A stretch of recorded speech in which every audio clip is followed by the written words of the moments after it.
देश दुनिया च वसते पंजाबियों को खुशामदीद। मैं हरजिंदर सिंह रंधावा, तुम देख रहे हो पंजाब टैलीविजन और मेरे नाल ने सीनियर जर्नलिस्ट हरजीत भास्कर जी और इंद्रप्रीत जी। दोनों जी आया। बहुत बहुत शुक्रिया रंधावा जी। साਰਿਆਂ ਨੂੰ सत श्री अकाल जी। नशिਆਂ ਦੇ ਮਾਮਲੇ 'ਚ ਸਰਕਾਰ ਵੱਲੋਂ ਸਖਤ ਫੈਸਲੇ ਲਏ ਜਾਣ ਤੋਂ ਬਾਅਦ ਜਿਵੇਂ ਅਸੀਂ ਜ਼ਿਕਰ ਕੀਤਾ ਸੀਗਾ ਕਿ ਆਈਐਸ ਤੇ ਆਈਪੀਐਸ ਲੌਬੀ 'ਚ ਇੱਕ ਖੁੰਦਕ ਚੱਲਣ ਲੱਗੀ। ਇਸ ਫੈਸਲੇ ਨੂੰ ਲਏ ਜਾਣ ਵੇਲੇ ਜਿਵੇਂ ਗੁਪਤ ਰੱਖਿਆ ਗਿਆ ਔਰ ਰਾਜਜੀਤ ਸਿੰਘ ਦੀ ਬਰਖਾਸਤਗੀ ਤੱਕ ਕੰਨੋ ਕੰਨ ਖਬਰ ਨਹੀਂ ਹੋਣ ਦਿੱਤੀ ਗਈ, ਇਹਦੇ ਤੇ ਕਈ ਤਰ੍ਹਾਂ ਦੀਆਂ ਚਰਚਾਵਾਂ ਚੱਲਣੀਆਂ ਸ਼ੁਰੂ ਹੋਈਆਂ। ਤੁਹਾਨੂੰ ਯਾਦ ਹੋਣਾ ਕਿ ਗ੍ਰਹਿ ਵਿਭਾਗ ਵੱਲੋਂ ਪੰਜਾਬ ਦੇ ਡੀਜੀਪੀ ਗੌਰਵ ਯਾਦਵ ਨੂੰ ਇੱਕ ਪੱਤਰ ਲਿਖਿਆ ਗਿਆ ਸੀ, ਜਿਹਦੇ ਵਿੱਚ ਇਹ ਪੁੱਛਿਆ ਗਿਆ ਸੀ ਕਿ ਇਸ ਤਰ੍ਹਾਂ ਦੀਆਂ ਪ੍ਰਮੋਸ਼ਨਸ ਔਰ ਟਰਾਂਸਫਰ ਦੇ ਵਿੱਚ ਰਿਕਮੈਂਡੇਸ਼ਨਸ ਨੂੰ ਲੈ ਕੇ ਹੋਰ ਕਿਹੜੇ ਪੁਲਿਸ ਅਧਿਕਾਰੀ ਸ਼ਾਮਲ ਰਹੇ ਆ। ਹੁਣ ਡੀਜੀਪੀ ਨੇ ਇਹਦਾ ਜਵਾਬ ਦਿੱਤਾ ਕਿ ਇਹਦੇ ਵਿੱਚ ਸਮੇਤ ਸਿੰਘ ਸੈਣੀ ਤੋਂ ਇਲਾਵਾ ਕਿਸੇ ਹੋਰ ਨੇ ਕੋਈ ਫੈਸਲਾ ਨਹੀਂ ਕੀਤਾ। ਇੱਕ ਤਰ੍ਹਾਂ ਨਾਲ ਪੁਲਿਸ ਵਿਭਾਗ ਨੂੰ ਕਲੀਨ ਚਿੱਟ ਮਿਲੀ। ਇੱਕ ਵੱਡੀ ਅਖਬਾਰ ਦੀ ਰਿਪੋਰਟ ਪ੍ਰਕਾਸ਼ਿਤ ਹੋਈ ਹੈ ਇਹਦੇ ਸਬੰਧ ਦੇ ਵਿੱਚ। ਹੁਣ ਸਵਾਲ ਇਸ ਗੱਲ ਦਾ ਹੈ ਕਿ ਜਦੋਂ ਏਡੀਜੀਪੀ ਜੈਸਵਾਲ 1 ਮਹੀਨੇ 'ਚ ਇਹਦੇ ਤੇ ਰਿਪੋਰਟ ਦੇਣਗੇ ਤਾਂ ਕਲੀਨ ਚਿੱਟ ਵਰਗੀ ਸਥਿਤੀ ਦੇ ਨਜ਼ਰੀਏ ਤੋਂ ਇਸ ਜਾਂਚ ਨੂੰ ਹੁਣ ਕਿਵੇਂ ਦੇਖਿਆ ਜਾਵੇ, ਉਹਦੇ ਨਤੀਜਿਆਂ ਨੂੰ ਕਿਵੇਂ ਦੇਖਿਆ ਜਾਵੇ। ਰਾਜਜੀਤ ਦੇ ਖਿਲਾਫ ਗ੍ਰਹਿ ਵਿਭਾਗ ਦੇ ਪੱਤਰ ਤੋਂ ਬਾਅਦ ਵਿਜੀਲੈਂਸ ਵੀ ਇੱਕ ਪਰਚਾ ਦਰਜ ਕਰ ਲੈਂਦੀ ਹੈ। ਐਸਟੀਐਫ ਲਗਾਤਾਰ ਰੇਡ ਕਰ ਰਹੀ ਆ। ਇਹਨਾਂ ਮਾਮਲਿਆਂ ਨੂੰ ਅਸੀਂ 1 ਬਾਈ 1 ਐਡਰੈਸ ਕਰਦੇ ਹਾਂ। ਹੁਣ ਅੱਗੇ ਚੱਲਦੇ ਆ ਜਦੋਂ ਤੇ ਦੂਜਾ ਮਾਮਲਾ ਆ ਜਾਂਦਾ ਮੁਖਤਾਰ ਅੰਸਾਰੀ ਦਾ। ਮੈਂ ਕੱਲ ਜ਼ਿਕਰ ਕੀਤਾ ਸੀਗਾ ਆਪਣੇ ਮੁੱਢਲੇ ਸ਼ਬਦਾਂ ਦੇ ਵਿੱਚ ਕਿ ਮੁੱਖ ਮੰਤਰੀ ਇਹ ਫੈਸਲਾ ਲੈਣ ਲਈ ਕਿ ਅਸੀਂ ਨਹੀਂ ਪੈਸੇ ਦੇਣੇ, ਇਹ ਤਰੀਕਾ ਕਿਵੇਂ ਹੋਇਆ। ਲੇਕਿਨ ਇਹਦੇ ਵਿੱਚ ਇੱਕ ਤੀਰ ਨਾਲ ਕਈ ਨਿਸ਼ਾਨੇ ਹੁੰਦੇ ਦਿਸ ਰਹੇ। ਮੁੱਖ ਮੰਤਰੀ ਵੱਲੋਂ ਇਹ ਕਹੇ ਜਾਣਾ ਕਿ ਅਸੀਂ ਇਹ ਪੈਸੇ ਸਾਬਕਾ ਮੰਤਰੀਆਂ ਤੋਂ ਵਸੂਲਾਂਗੇ, ਉਹਦੇ ਤੋਂ ਬਾਅਦ ਸਾਬਕਾ ਮੰਤਰੀ ਸੁਖਜਿੰਦਰ ਸਿੰਘ ਰੰਧਾਵਾ ਜਿਹੜੇ ਜੇਲ੍ਹ ਦੇਖਦੇ ਰਹੇ ਆ, ਉਹਨਾਂ ਨੇ ਸਾਫ਼ ਕਰਤਾ ਕਿ ਮੇਰਾ ਕੋਈ ਰੋਲ ਨਹੀਂ। ਇਹਦਾ ਮਤਲਬ ਹੈ ਕਿ ਲੜਾਈ ਦੂਜੇ ਪਾਸੇ ਪੈ ਗਈ। ਹੁਣ ਜਦੋਂ ਜਾਂਚ ਕੋਈ ਅੱਗੇ ਵਧੂਗੀ ਫਿਰ ਪਤਾ ਲੱਗੂਗਾ ਕਿ ਕੌਣ ਤੇ ਕਿਉਂ, ਆਖਿਰ ਉਹਨੂੰ ਲਿਆਉਣ ਵਾਲੇ ਕੌਣ ਸੀ, ਉਹਦੀਆਂ ਸਿਫਾਰਿਸ਼ਾਂ ਕਰਨ ਵਾਲੇ, ਪੁਸ਼ਤਪਨਾਹੀ ਕਰਨ ਵਾਲੇ ਕੌਣ ਸੀਗੇ, ਕਿਉਂ ਲੋੜ ਪੈ ਗਈ ਕਿ ਉਹਦੇ ਲਈ ਸੁਪਰੀਮ ਕੋਰਟ 'ਚ ਲੜਿਆ ਜਾਵੇ, ਇਹ ਸਿਧਾਂਤਕ ਫੈਸਲੇ ਕੀਤੇ ਕਿੰਨੇ, ਜ਼ੁਬਾਨੀ ਸੀ ਕਿ ਲਿਖਤੀ ਸੀਗੇ। ਅਗਲਾ ਮਾਮਲਾ, ਸਾਡੇ ਕੋਲ ਪੁਲਿਸ ਫੋਰਸ ਦੇ ਵਿੱਚ ਕਿੰਨੀਆਂ ਕੁ ਅਸਾਮੀਆਂ ਖਾਲੀ, ਇਹਦੇ ਸੰਬੰਧੀ ਹਾਈ ਕੋਰਟ ਦੇ ਵਿੱਚ ਪੰਜਾਬ ਸਰਕਾਰ ਜਾ ਕੇ ਦੱਸਦੀ। ਹੁਣ ਇਹਦੇ 'ਚ ਇੱਕ ਦਿਲਚਸਪ ਅੰਕੜਾ ਪੇਸ਼ ਹੁੰਦਾ, ਇੰਦਰਪ੍ਰੀਤ ਜੀ ਤੁਹਾਡੇ ਨਾਲ ਸਾਂਝ ਪਾਉਣਗੇ, ਕਿ ਭਾਰਤ ਵਿੱਚ, ਦੇਸ਼ ਵਿੱਚ 1 ਲੱਖ ਲੋਕਾਂ ਪਿੱਛੇ ਕਿੰਨੇ ਪੁਲਿਸ ਵਾਲੇ ਹੋਣੇ ਚਾਹੀਦੇ ਆ, ਉਹ ਇੱਕ ਨਿਰਧਾਰਤ ਹੈ ਰੇਸ਼ੋ, ਜਿਹੜੀ 195 ਦੇ ਆਸ-ਪਾਸ ਬਣਦੀ ਹੈ। ਪਰ ਪੰਜਾਬ ਆਲਰੇਡੀ 264 ਲੋਕਾਂ ਨਾਲ ਅੱਗੇ ਵੱਧਦਾ ਹੈ। 264 ਪੁਲਿਸ ਵਾਲੇ 1 ਲੱਖ ਪਿੱਛੇ ਆਉਂਦੇ ਨੇ, ਫਿਰ ਵੀ ਅਜੇ ਸਾਡੇ ਕੋਲ 7500 ਪੋਸਟਾਂ ਖਾਲੀ ਨੇ। ਅਸੀਂ ਪੋਸਟਾਂ ਵਧਾਈ ਗਏ, ਸਾਡੇ ਉੱਪਰਲੇ ਬੰਨੇ ਡੀਜੀਪੀ, ਏਡੀਜੀਪੀ, ਆਈਜੀ ਕਿੰਨੇ ਜ਼ਿਆਦਾ ਨੇ, ਥੱਲੇ ਸਾਨੂੰ ਥਾਣਿਆਂ 'ਚ ਫਿਰ ਬੰਦੇ ਨਹੀਂ ਲੱਭਦੇ। ਇਹ ਸਾਰੇ ਸਵਾਲ ਐਡਰੈਸ ਕਰਦੇ ਆ। ਇਹ ਸਾਰੀਆਂ ਨਸ਼ਿਆਂ ਦੀ ਖਬਰਾਂ ਦੇ ਵਿੱਚ ਡੀਐਸਪੀ ਸੇਖੋਂ ਜਿਹੜੇ ਕਿ ਬਰਖਾਸਤ ਕੀਤੇ ਗਏ ਸੀ ਪੁਲਿਸ ਵਿਭਾਗ 'ਚੋਂ, ਉਹਦੇ ਨਾਲ ਸੰਬੰਧਿਤ ਖਬਰ ਬਹੁਤ ਪਿੱਛੇ ਚਲੇ ਗਈ। ਡੀਐਸਪੀ ਸੇਖੋਂ ਨੂੰ 3 ਦਿਨ ਲਈ ਪੁਲਿਸ ਰਿਮਾਂਡ ਤੇ ਲਿਆ ਗਿਆ ਸੀ। ਲੁਧਿਆਣੇ ਕੋਰਟ ਕੰਪਲੈਕਸ ਵਿੱਚ ਉਹਨਾਂ ਵੱਲੋਂ ਕੀਤੀਆਂ ਗਈਆਂ ਟਿੱਪਣੀਆਂ ਤੇ 3 ਦਿਨ ਉਹਨਾਂ ਨੂੰ ਪੁਲਿਸ ਨੇ ਰਿਮਾਂਡ ਤੇ ਰੱਖਣ ਤੋਂ ਬਾਅਦ ਕੱਲ ਜੁਡੀਸ਼ੀਅਲ ਕਸਟਡੀ ਤੇ ਭੇਜਿਆ। ਇਹਦਾ ਜ਼ਿਕਰ ਕਰਦੇ ਆ ਪੰਜਾਬ ਦੇ ਸਾਬਕਾ ਮੁੱਖ ਮੰਤਰੀ ਪ੍ਰਕਾਸ਼ ਸਿੰਘ ਬਾਦਲ ਹੁਣ ਸਟੇਬਲ ਨੇ, ਹਾਲਾਂਕਿ ਉਹ ਫੋਰਟਿਸ ਵਿੱਚ ਨੇ ਤੇ ਉਹਨਾਂ ਨੂੰ ਆਈਸੀਯੂ 'ਚ ਰੱਖਿਆ ਗਿਆ। ਕਾਂਗੜ ਸਾਹਿਬ ਨੇ ਵੀ ਸ਼ਾਇਦ ਉੱਥੋਂ ਹੀ ਕਿਤੇ ਗੋਡਿਆਂ ਦਾ ਆਪਰੇਸ਼ਨ ਕਰਾ ਲਿਆ। ਵਿਜੀਲੈਂਸ ਨੂੰ 1.5 ਮਹੀਨੇ ਲਈ ਟੰਗ ਤਾਂ ਕਹਿੰਦੇ ਹੈ ਨਹੀਂ ਬੰਦਾ ਸਾਡਾ ਹਾਜ਼ਰ, ਮੈਡੀਕਲ ਆ ਗਿਆ। ਇੰਦਰਪ੍ਰੀਤ ਜੀ ਗੱਲ ਤੋਰੋ ਜ਼ਰਾ। ਰੰਧਾਵਾ ਸਾਹਿਬ, ਆਪਾਂ ਕੱਲ ਵੀ ਇਹ ਗੱਲ ਕੀਤੀ ਸੀਗੀ ਕਿ ਮੁੱਖ ਮੰਤਰੀ ਦੇ ਆਦੇਸ਼ ਤੋਂ ਬਾਅਦ ਰਾਜਜੀਤ ਨੂੰ ਜਦੋਂ ਉਹਨਾਂ ਨੇ ਬਰਖਾਸਤ ਕੀਤਾ ਹੈ, ਉਸ ਤੋਂ ਬਾਅਦ ਇੱਕ ਨਾਲ ਹੀ ਇਹ ਵੀ ਕਿਹਾ ਗਿਆ ਸੀ ਵੀ ਇਹ ਵੀ ਪਤਾ ਕੀਤਾ ਜਾਏ ਵੀ ਇਹਦੀ ਕਿੱਥੇ ਕਿੱਥੇ ਕਿੰਨੀ ਜਾਇਦਾਦ ਹੈ ਤੇ ਉਸਦੇ ਉੱਤੇ ਵਿਜੀਲੈਂਸ ਦੀ ਇੱਕ ਇਨਕੁਆਇਰੀ ਵੀ ਕੀਤੀ ਹੈ। ਨਾਲ ਹੀ ਉਹਨਾਂ ਨੇ ਇੱਕ ਰਿਪੋਰਟ ਵੀ ਹੋਮ ਨੇ ਇਹ ਮੰਗੀ ਸੀ ਵੀ ਇਹਨੂੰ ਕਿਸ ਤਰ੍ਹਾਂ ਪ੍ਰਮੋਸ਼ਨਾਂ ਦਿੱਤੀਆਂ ਗਈਆਂ, ਡਬਲ ਪ੍ਰਮੋਸ਼ਨਾਂ ਦਿੱਤੀਆਂ ਗਈਆਂ, ਤੇ ਕਿਸ ਤਰ੍ਹਾਂ ਇੱਕ ਜ਼ਿਲ੍ਹੇ ਤੋਂ ਦੂਜੇ ਜ਼ਿਲ੍ਹੇ, ਦੂਜੇ ਤੋਂ ਤੀਜੇ ਜ਼ਿਲ੍ਹੇ 'ਚ ਵੀ ਲੈ ਕੇ ਜਾਂਦਾ ਰਿਹਾ। ਇਹਦੇ ਪਿੱਛੇ ਕੌਣ ਹੈ, ਕਿਹੜੇ ਅਫਸਰ ਇਹਦੀ ਸ਼ਮੂਲੀਅਤ ਹੈ। ਇਹਦੇ ਲਈ ਉਹਨਾਂ ਨੇ ਆਰ.ਕੇ. ਜੈਸਵਾਲ ਜਿਹੜੇ ਐਸਟੀਐਫ ਦੇ ਚੀਫ ਹੈ, ਐਸਟੀਐਫ ਦੇ ਵਿੱਚ ਨੇ, ਉਹਨਾਂ ਦੀ ਡਿਊਟੀ ਲਗਾਈ ਔਰ ਉਹਨਾਂ ਨੂੰ ਕਿਹਾ ਗਿਆ ਕਿ 1 ਮਹੀਨੇ ਦੇ ਅੰਦਰ ਰਿਪੋਰਟ ਦਿਓ। ਇਸ ਤੋਂ ਪਹਿਲਾਂ ਕਿ ਉਹ ਆਪਣੀ ਮਤਲਬ ਜਾਂਚ ਸ਼ੁਰੂ ਕਰਦੇ, ਸਾਰਾ ਰਿਕਾਰਡ ਆਈਜੀ ਹੈਡਕੁਆਟਰ ਤੋਂ ਜਾਂ ਕਿਤੋਂ ਹੋਰ ਮੰਗਵਾਉਂਦੇ, ਡੀਜੀਪੀ ਗੌਰਵ ਯਾਦਵ ਸਾਹਿਬ ਨੇ ਪਹਿਲਾਂ ਹੀ ਇੱਕ ਚਿੱਠੀ ਲਿਖਤੀ ਕਿ ਜੀ ਸੁਮੇਧ ਸੈਣੀ ਜਿਹੜੇ ਹੈਗੇ ਨੇ ਉਹਨਾਂ ਦੇ ਕਹੇ ਤੇ ਹੀ ਦੋ ਆਰਡਰਸ ਜਾਰੀ ਕੀਤੇ ਨੇ, ਇੱਕ ਮੌਖਿਕ ਨੇ ਔਰਲ, ਔਰ ਇੱਕ ਉਹਨਾਂ ਨੇ ਲਿਖਿਤ ਜਾਰੀ ਕੀਤੇ ਨੇ। ਦੋਨਾਂ ਦਾ ਜ਼ਿਕਰ ਉਹਨਾਂ ਨੇ ਕੀਤਾ ਹੋਇਆ ਵੀ ਜਿਹੜੀ ਡਬਲ ਪ੍ਰਮੋਸ਼ਨ ਹੈ ਉਹ ਤਾਂ ਉਹਨਾਂ ਨੇ ਰਿਟਰਨ ਚ ਕੀਤੀ ਹੋਈ ਹੈ, ਕਿਉਂਕਿ ਉਹ ਰਾਈਟ ਹੀ ਇਕੱਲਾ ਡੀਜੀਪੀ ਕੋਲ ਹੈ ਕਿਸੇ ਨੂੰ ਵੀ ਡਬਲ ਪ੍ਰਮੋਸ਼ਨ ਦੇ ਦੇਣਾ, ਇੱਕ ਪੋਸਟ ਤੋਂ ਦੀ ਦੋ ਪ੍ਰਮੋਸ਼ਨਾਂ ਦੇ ਦੇਣਾ, ਉਹ ਕੱਲਾ ਡੀਜੀਪੀ ਕੋਲ। ਇਸ ਕਰਕੇ ਉਹਨਾਂ ਨੇ ਉਹ ਰਿਟਰਨ ਚ ਦਿੱਤੀ ਹੋਈ ਹੈ। ਕਿੱਥੇ ਕਿੱਥੇ ਬਦਲੇ ਗਏ ਉਹਦਾ ਉਹਨਾਂ ਨੇ ਮੌਖਿਕ ਤੌਰ ਤੇ ਦਿੱਤਾ, ਓਰਲ ਹੈ। ਹੁਣ ਉਹਦਾ ਤਾਂ ਕੋਈ ਰਿਕਾਰਡ ਹੈ ਨਹੀਂ, ਮਤਲਬ ਉਹ ਸਿਰਫ ਇੰਨਾ ਹੀ ਕਿਹਾ ਕਿ ਡੀਜੀਪੀ ਸਾਹਿਬ ਦੇ ਹੁਕਮਾਂ ਅਨੁਸਾਰ ਇੱਥੇ ਕਰ ਦਿੱਤਾ ਜਾਂਦਾ ਹੈ ਜੀ, ਤੇ ਉਹ ਦਾ ਮਤਲਬ ਡੀਜੀਪੀ ਦੇ ਹੁਕਮ ਕਿੱਥੇ ਨੇ, ਉਹ ਥੱਲੇ ਹੈ ਨਹੀਂ ਉਹਦਾ, ਕਿਉਂਕਿ ਵਰਬਲ ਨੇ। ਸੋ ਇਹ ਜਿਹੜੀ ਚੀਜ਼ ਹੈ ਇਹ ਕੱਲ ਜਿਵੇਂ ਲਿਆਤੀ ਗਈ ਹੈ, ਉਸ ਤੋਂ ਐ ਲੱਗ ਰਿਹਾ ਜਿਵੇਂ ਕਿ ਬਾਕੀ ਦੀ ਸਾਰੇ ਜਿੰਨੇ ਅਫਸਰ ਨੇ ਉਹਨਾਂ ਨੂੰ ਤਾਂ ਕਲੀਨ ਚਿੱਟੀ ਦਿੱਤੀ ਵੀ ਬਾਕੀ ਦਾ ਕਿਸੇ ਦਾ ਕੋਈ ਰੋਲ ਨਹੀਂ, ਸਿਰਫ ਔਰ ਸਿਰਫ ਡੀਜੀਪੀ ਸੁਮੇਧ ਸੈਣੀ ਦਾ ਰੋਲ ਸੀ। ਉਹਨਾਂ ਨੇ ਉਹਨਾਂ ਨੂੰ ਡਬਲ ਪ੍ਰਮੋਸ਼ਨਾਂ ਵੀ ਦਿੱਤੀਆਂ ਤੇ ਬਾਕੀ ਇੱਕ ਜ਼ਿਲ੍ਹੇ ਤੋਂ ਦੂਜੇ ਜ਼ਿਲ੍ਹੇ ਕਿਵੇਂ ਜਾਣਾ ਹੈ, ਕਿਉਂਕਿ ਇਹਦਾ ਤੁਸੀਂ ਲਿਜਾ ਨਹੀਂ ਸਕਦੇ ਕਿਸੇ ਨੂੰ ਜਦ ਤੱਕ ਕਿ ਕੋਈ ਉੱਪਰੋਂ ਹੀ ਆਰਡਰ ਨਾ ਹੋਣ, ਤਾਂ ਉਹ ਡੀਜੀਪੀ ਨੇ ਮੌਖਿਕ ਤੌਰ ਤੇ ਦੇ ਕੇ ਉਹਨਾਂ ਨੂੰ ਕਿਵੇਂ ਲਿਜਾਇਆ ਗਿਆ ਇਹਦੀ ਹੈ। ਪਰ ਇਹਦੇ ਵਿੱਚ ਹੁਣ ਜਿਹੜੇ ਜੈਸਵਾਲ ਸਾਹਿਬ ਨੇ ਉਹ ਕਿਵੇਂ ਰਿਪੋਰਟ ਦੇਣਗੇ, ਹੁਣ ਉਹਨਾਂ ਦੀ ਤਾਂ ਰਿਪੋਰਟ ਕੁਝ ਰਹਿ ਹੀ ਨਹੀਂ ਗਈ, ਕਿਉਂਕਿ ਸਾਰਾ ਤਾਂ ਕੰਮ ਡੀਜੀਪੀ ਸਾਹਿਬ ਨੇ ਖੁਦ ਹੀ ਕਰਤਾ ਹੈ। ਤੇ ਦੂਜੀ ਗੱਲ ਇਹ ਹੈ ਕਿ ਇਹਦੇ ਵਿੱਚ ਥੋੜੀ ਜਿਹੀ ਕੰਟਰਾਡਿਕਸ਼ਨ ਵੀ ਨਜ਼ਰ ਆ ਰਹੀ ਹੈ ਕਿ 20 ਅਫਸਰ ਹੈਗੇ ਨੇ ਜਿਨ੍ਹਾਂ ਦੀ ਭੂਮਿਕਾ ਸ਼ੱਕੀ ਹੈ, ਉਹਨਾਂ ਨੂੰ ਦੇਖਿਆ ਜਾਣਾ ਚਾਹੀਦਾ ਹੈ। ਉਹ 20 ਕਿਹੜੇ ਨੇ, ਇਹ ਹੋ ਸਕਦਾ ਹੈ ਜੈਸਵਾਲ ਸਾਹਿਬ ਦੀ ਪੂਰੀ ਇੱਕ ਡਿਟੇਲਡ ਰਿਪੋਰਟ ਜਿਹੜੀ ਹੈਗੀ ਹੈ ਉਹ ਗ੍ਰਹਿ ਵਿਭਾਗ ਨੂੰ ਭੇਜਣ। ਹਾਂ, ਇੱਥੇ ਮੈਂ ਇੱਕ ਗੱਲ ਜ਼ਰੂਰ ਕਰੂੰਗਾ। ਕੱਲ ਜਦੋਂ ਅਸੀਂ ਇਹਦੇ ਤੇ ਗੱਲ ਕਰ ਰਹੇ ਸੀਗੇ, ਉਸ ਤੋਂ ਬਾਅਦ ਬਹੁਤ ਸਾਰੇ IPS ਅਫਸਰ, ਉਹਨਾਂ ਦਾ ਇਹ ਤਰਕ ਸੀਗਾ ਕਿ ਪੁਲਿਸ ਆਖਰ ਕਿਹਦੇ ਕਹਿਣ ਤੇ ਕੰਮ ਕਰਦੀ ਹੈ। ਪੰਜਾਬ ਦੇ ਵਿੱਚ ਜਿਸ ਤਰ੍ਹਾਂ ਦੀ ਪੋਲੀਟੀਕਲ ਦਿਸ਼ਾ ਦਸ਼ਾ ਰਹੀ ਹੈ, ਆਮ ਤੌਰ ਤੇ ਕਦੋਂ ਕੋਈ ਪੋਲੀਟੀਸ਼ੀਅਨ ਲਿਖਤ ਵਿੱਚ ਕੋਈ ਆਰਡਰ ਕਰਦਾ ਹੈ, ਕੋਈ ਮੁੱਖ ਮੰਤਰੀ, ਕੋਈ ਡਿਪਟੀ ਮੁੱਖ ਮੰਤਰੀ, ਕੋਈ ਮੰਤਰੀ, ਭਾਵੇਂ ਕਿਸੇ ਦਾ ਵੀ ਹੋਵੇ, MLA, ਜਿਵੇਂ ਦਰਜਾ ਬਦਰਜਾ ਜਿਸ ਤਰੀਕੇ ਨਾਲ ਉਹਨਾਂ ਦੀ ਆਪਣੀ ਹੈਸੀਅਤ ਹੁੰਦੀ ਆ, ਉਹ ਪੁਲਿਸ ਅਧਿਕਾਰੀਆਂ ਤੋਂ, ਈਵਨ MLA SHO ਨੂੰ ਕਦੋਂ ਕਹਿੰਦਾ ਲਿਖ ਕੇ ਕਿ ਆ ਫਲਾਣੇ ਪਿੰਡ ਦਾ ਜਰਾ ਦੇਖੀ, ਉੱਥੇ ਜਾਈ ਜਰਾ ਸਬਕ ਸਿਖਾਈ ਹਾਂ ਸਰਪੰਚ ਨੂੰ, ਪੰਚ ਨੂੰ, ਜਾਂ ਬੜਾ ਕੜਾ ਮਚੌਧਰੀ ਬਣਿਆ ਫਿਰਦਾ ਸਾਧੂ ਨੂੰ ਥਾਣੇ ਜਰਾ ਪਤਾ ਲੱਗੇ। ਹੁਣ ਇਸੇ ਤਰੀਕੇ ਨਾਲ ਵੀ ਕਿਸੇ ਨੂੰ ਫਸਾਉਣਾ ਹੈ ਤੇ ਕਿਸੇ ਨੂੰ ਦੌੜਾਉਣਾ ਹੈ। ਹੁਣ ਉਹ DGP ਪੱਧਰ ਤੇ ਵੀ ਹੁੰਦੇ ਰਹੇ ਹੋਣਗੇ, ਜਾਂ ADGP ਪੱਧਰ ਤੇ, IG ਪੱਧਰ ਤੇ, SSP ਪੱਧਰ ਦੇ ਉੱਤੇ। ਕਿੱਥੇ ਆਰਡਰ ਨੇ, ਕੌਣ ਕਰਦਾ ਆਰਡਰ, ਲਿਖਤ ਵਿੱਚ ਕੌਣ ਕਰਦਾ? ਤੇ ਫਿਰ ਜਦੋਂ ਅਸੀਂ ਫਸਦੇ ਆ, ਕਿਉਂਕਿ ਆਖਰ ਤੇ ਜ਼ਿੰਮੇਵਾਰੀਆਂ ਫਿਕਸ ਹੋਣੀਆਂ, ਕੌਣ ਸਾਡੇ ਪਿੱਛੇ ਖਲੋਊਗਾ ਜੀ? ਹੁਣ ਸਵਾਲ ਹੁਣ ਪੰਜਾਬ ਦੀ ਅਸਲ ਨਬਜ਼ ਤੇ ਹੱਥ ਰੱਖਿਆ ਜਾਣਾ ਹੈ। ਜਦੋਂ ਇਹ ਲੜਾਈਆਂ ਛਿੜਦੀਆਂ ਨੇ, ਜਦੋਂ ਇਹ ਪਰਸਪਰ ਤਕਰਾਰ ਪੈਦਾ ਹੁੰਦੇ ਨੇ, ਕਿਉਂ ਆਖਰ ਇੱਕ IAS ਅਫਸਰ ਦੇ ਪਿੱਛੇ ਸਾਰੇ IAS ਅਫਸਰ ਖੜੇ ਹੋ ਗਏ? ਕਿਉਂ ਇੱਕ PCS ਅਫਸਰ ਦੇ ਪਿੱਛੇ ਸਾਰੇ PCS ਅਫਸਰ ਖੜੇ ਹੋ ਗਏ? ਸਵਾਲ ਇਸ ਗੱਲ ਦਾ ਹੈ ਕਿ ਜਦੋਂ ਅੱਗ ਆਪਣੇ ਵੱਲ ਨੂੰ ਆਉਂਦੀ ਆ, ਉਹ ਸੇਕ ਨਾਲ ਝੁਲਸਣ ਦਾ ਖਤਰਾ ਰਹਿੰਦਾ ਹੈ।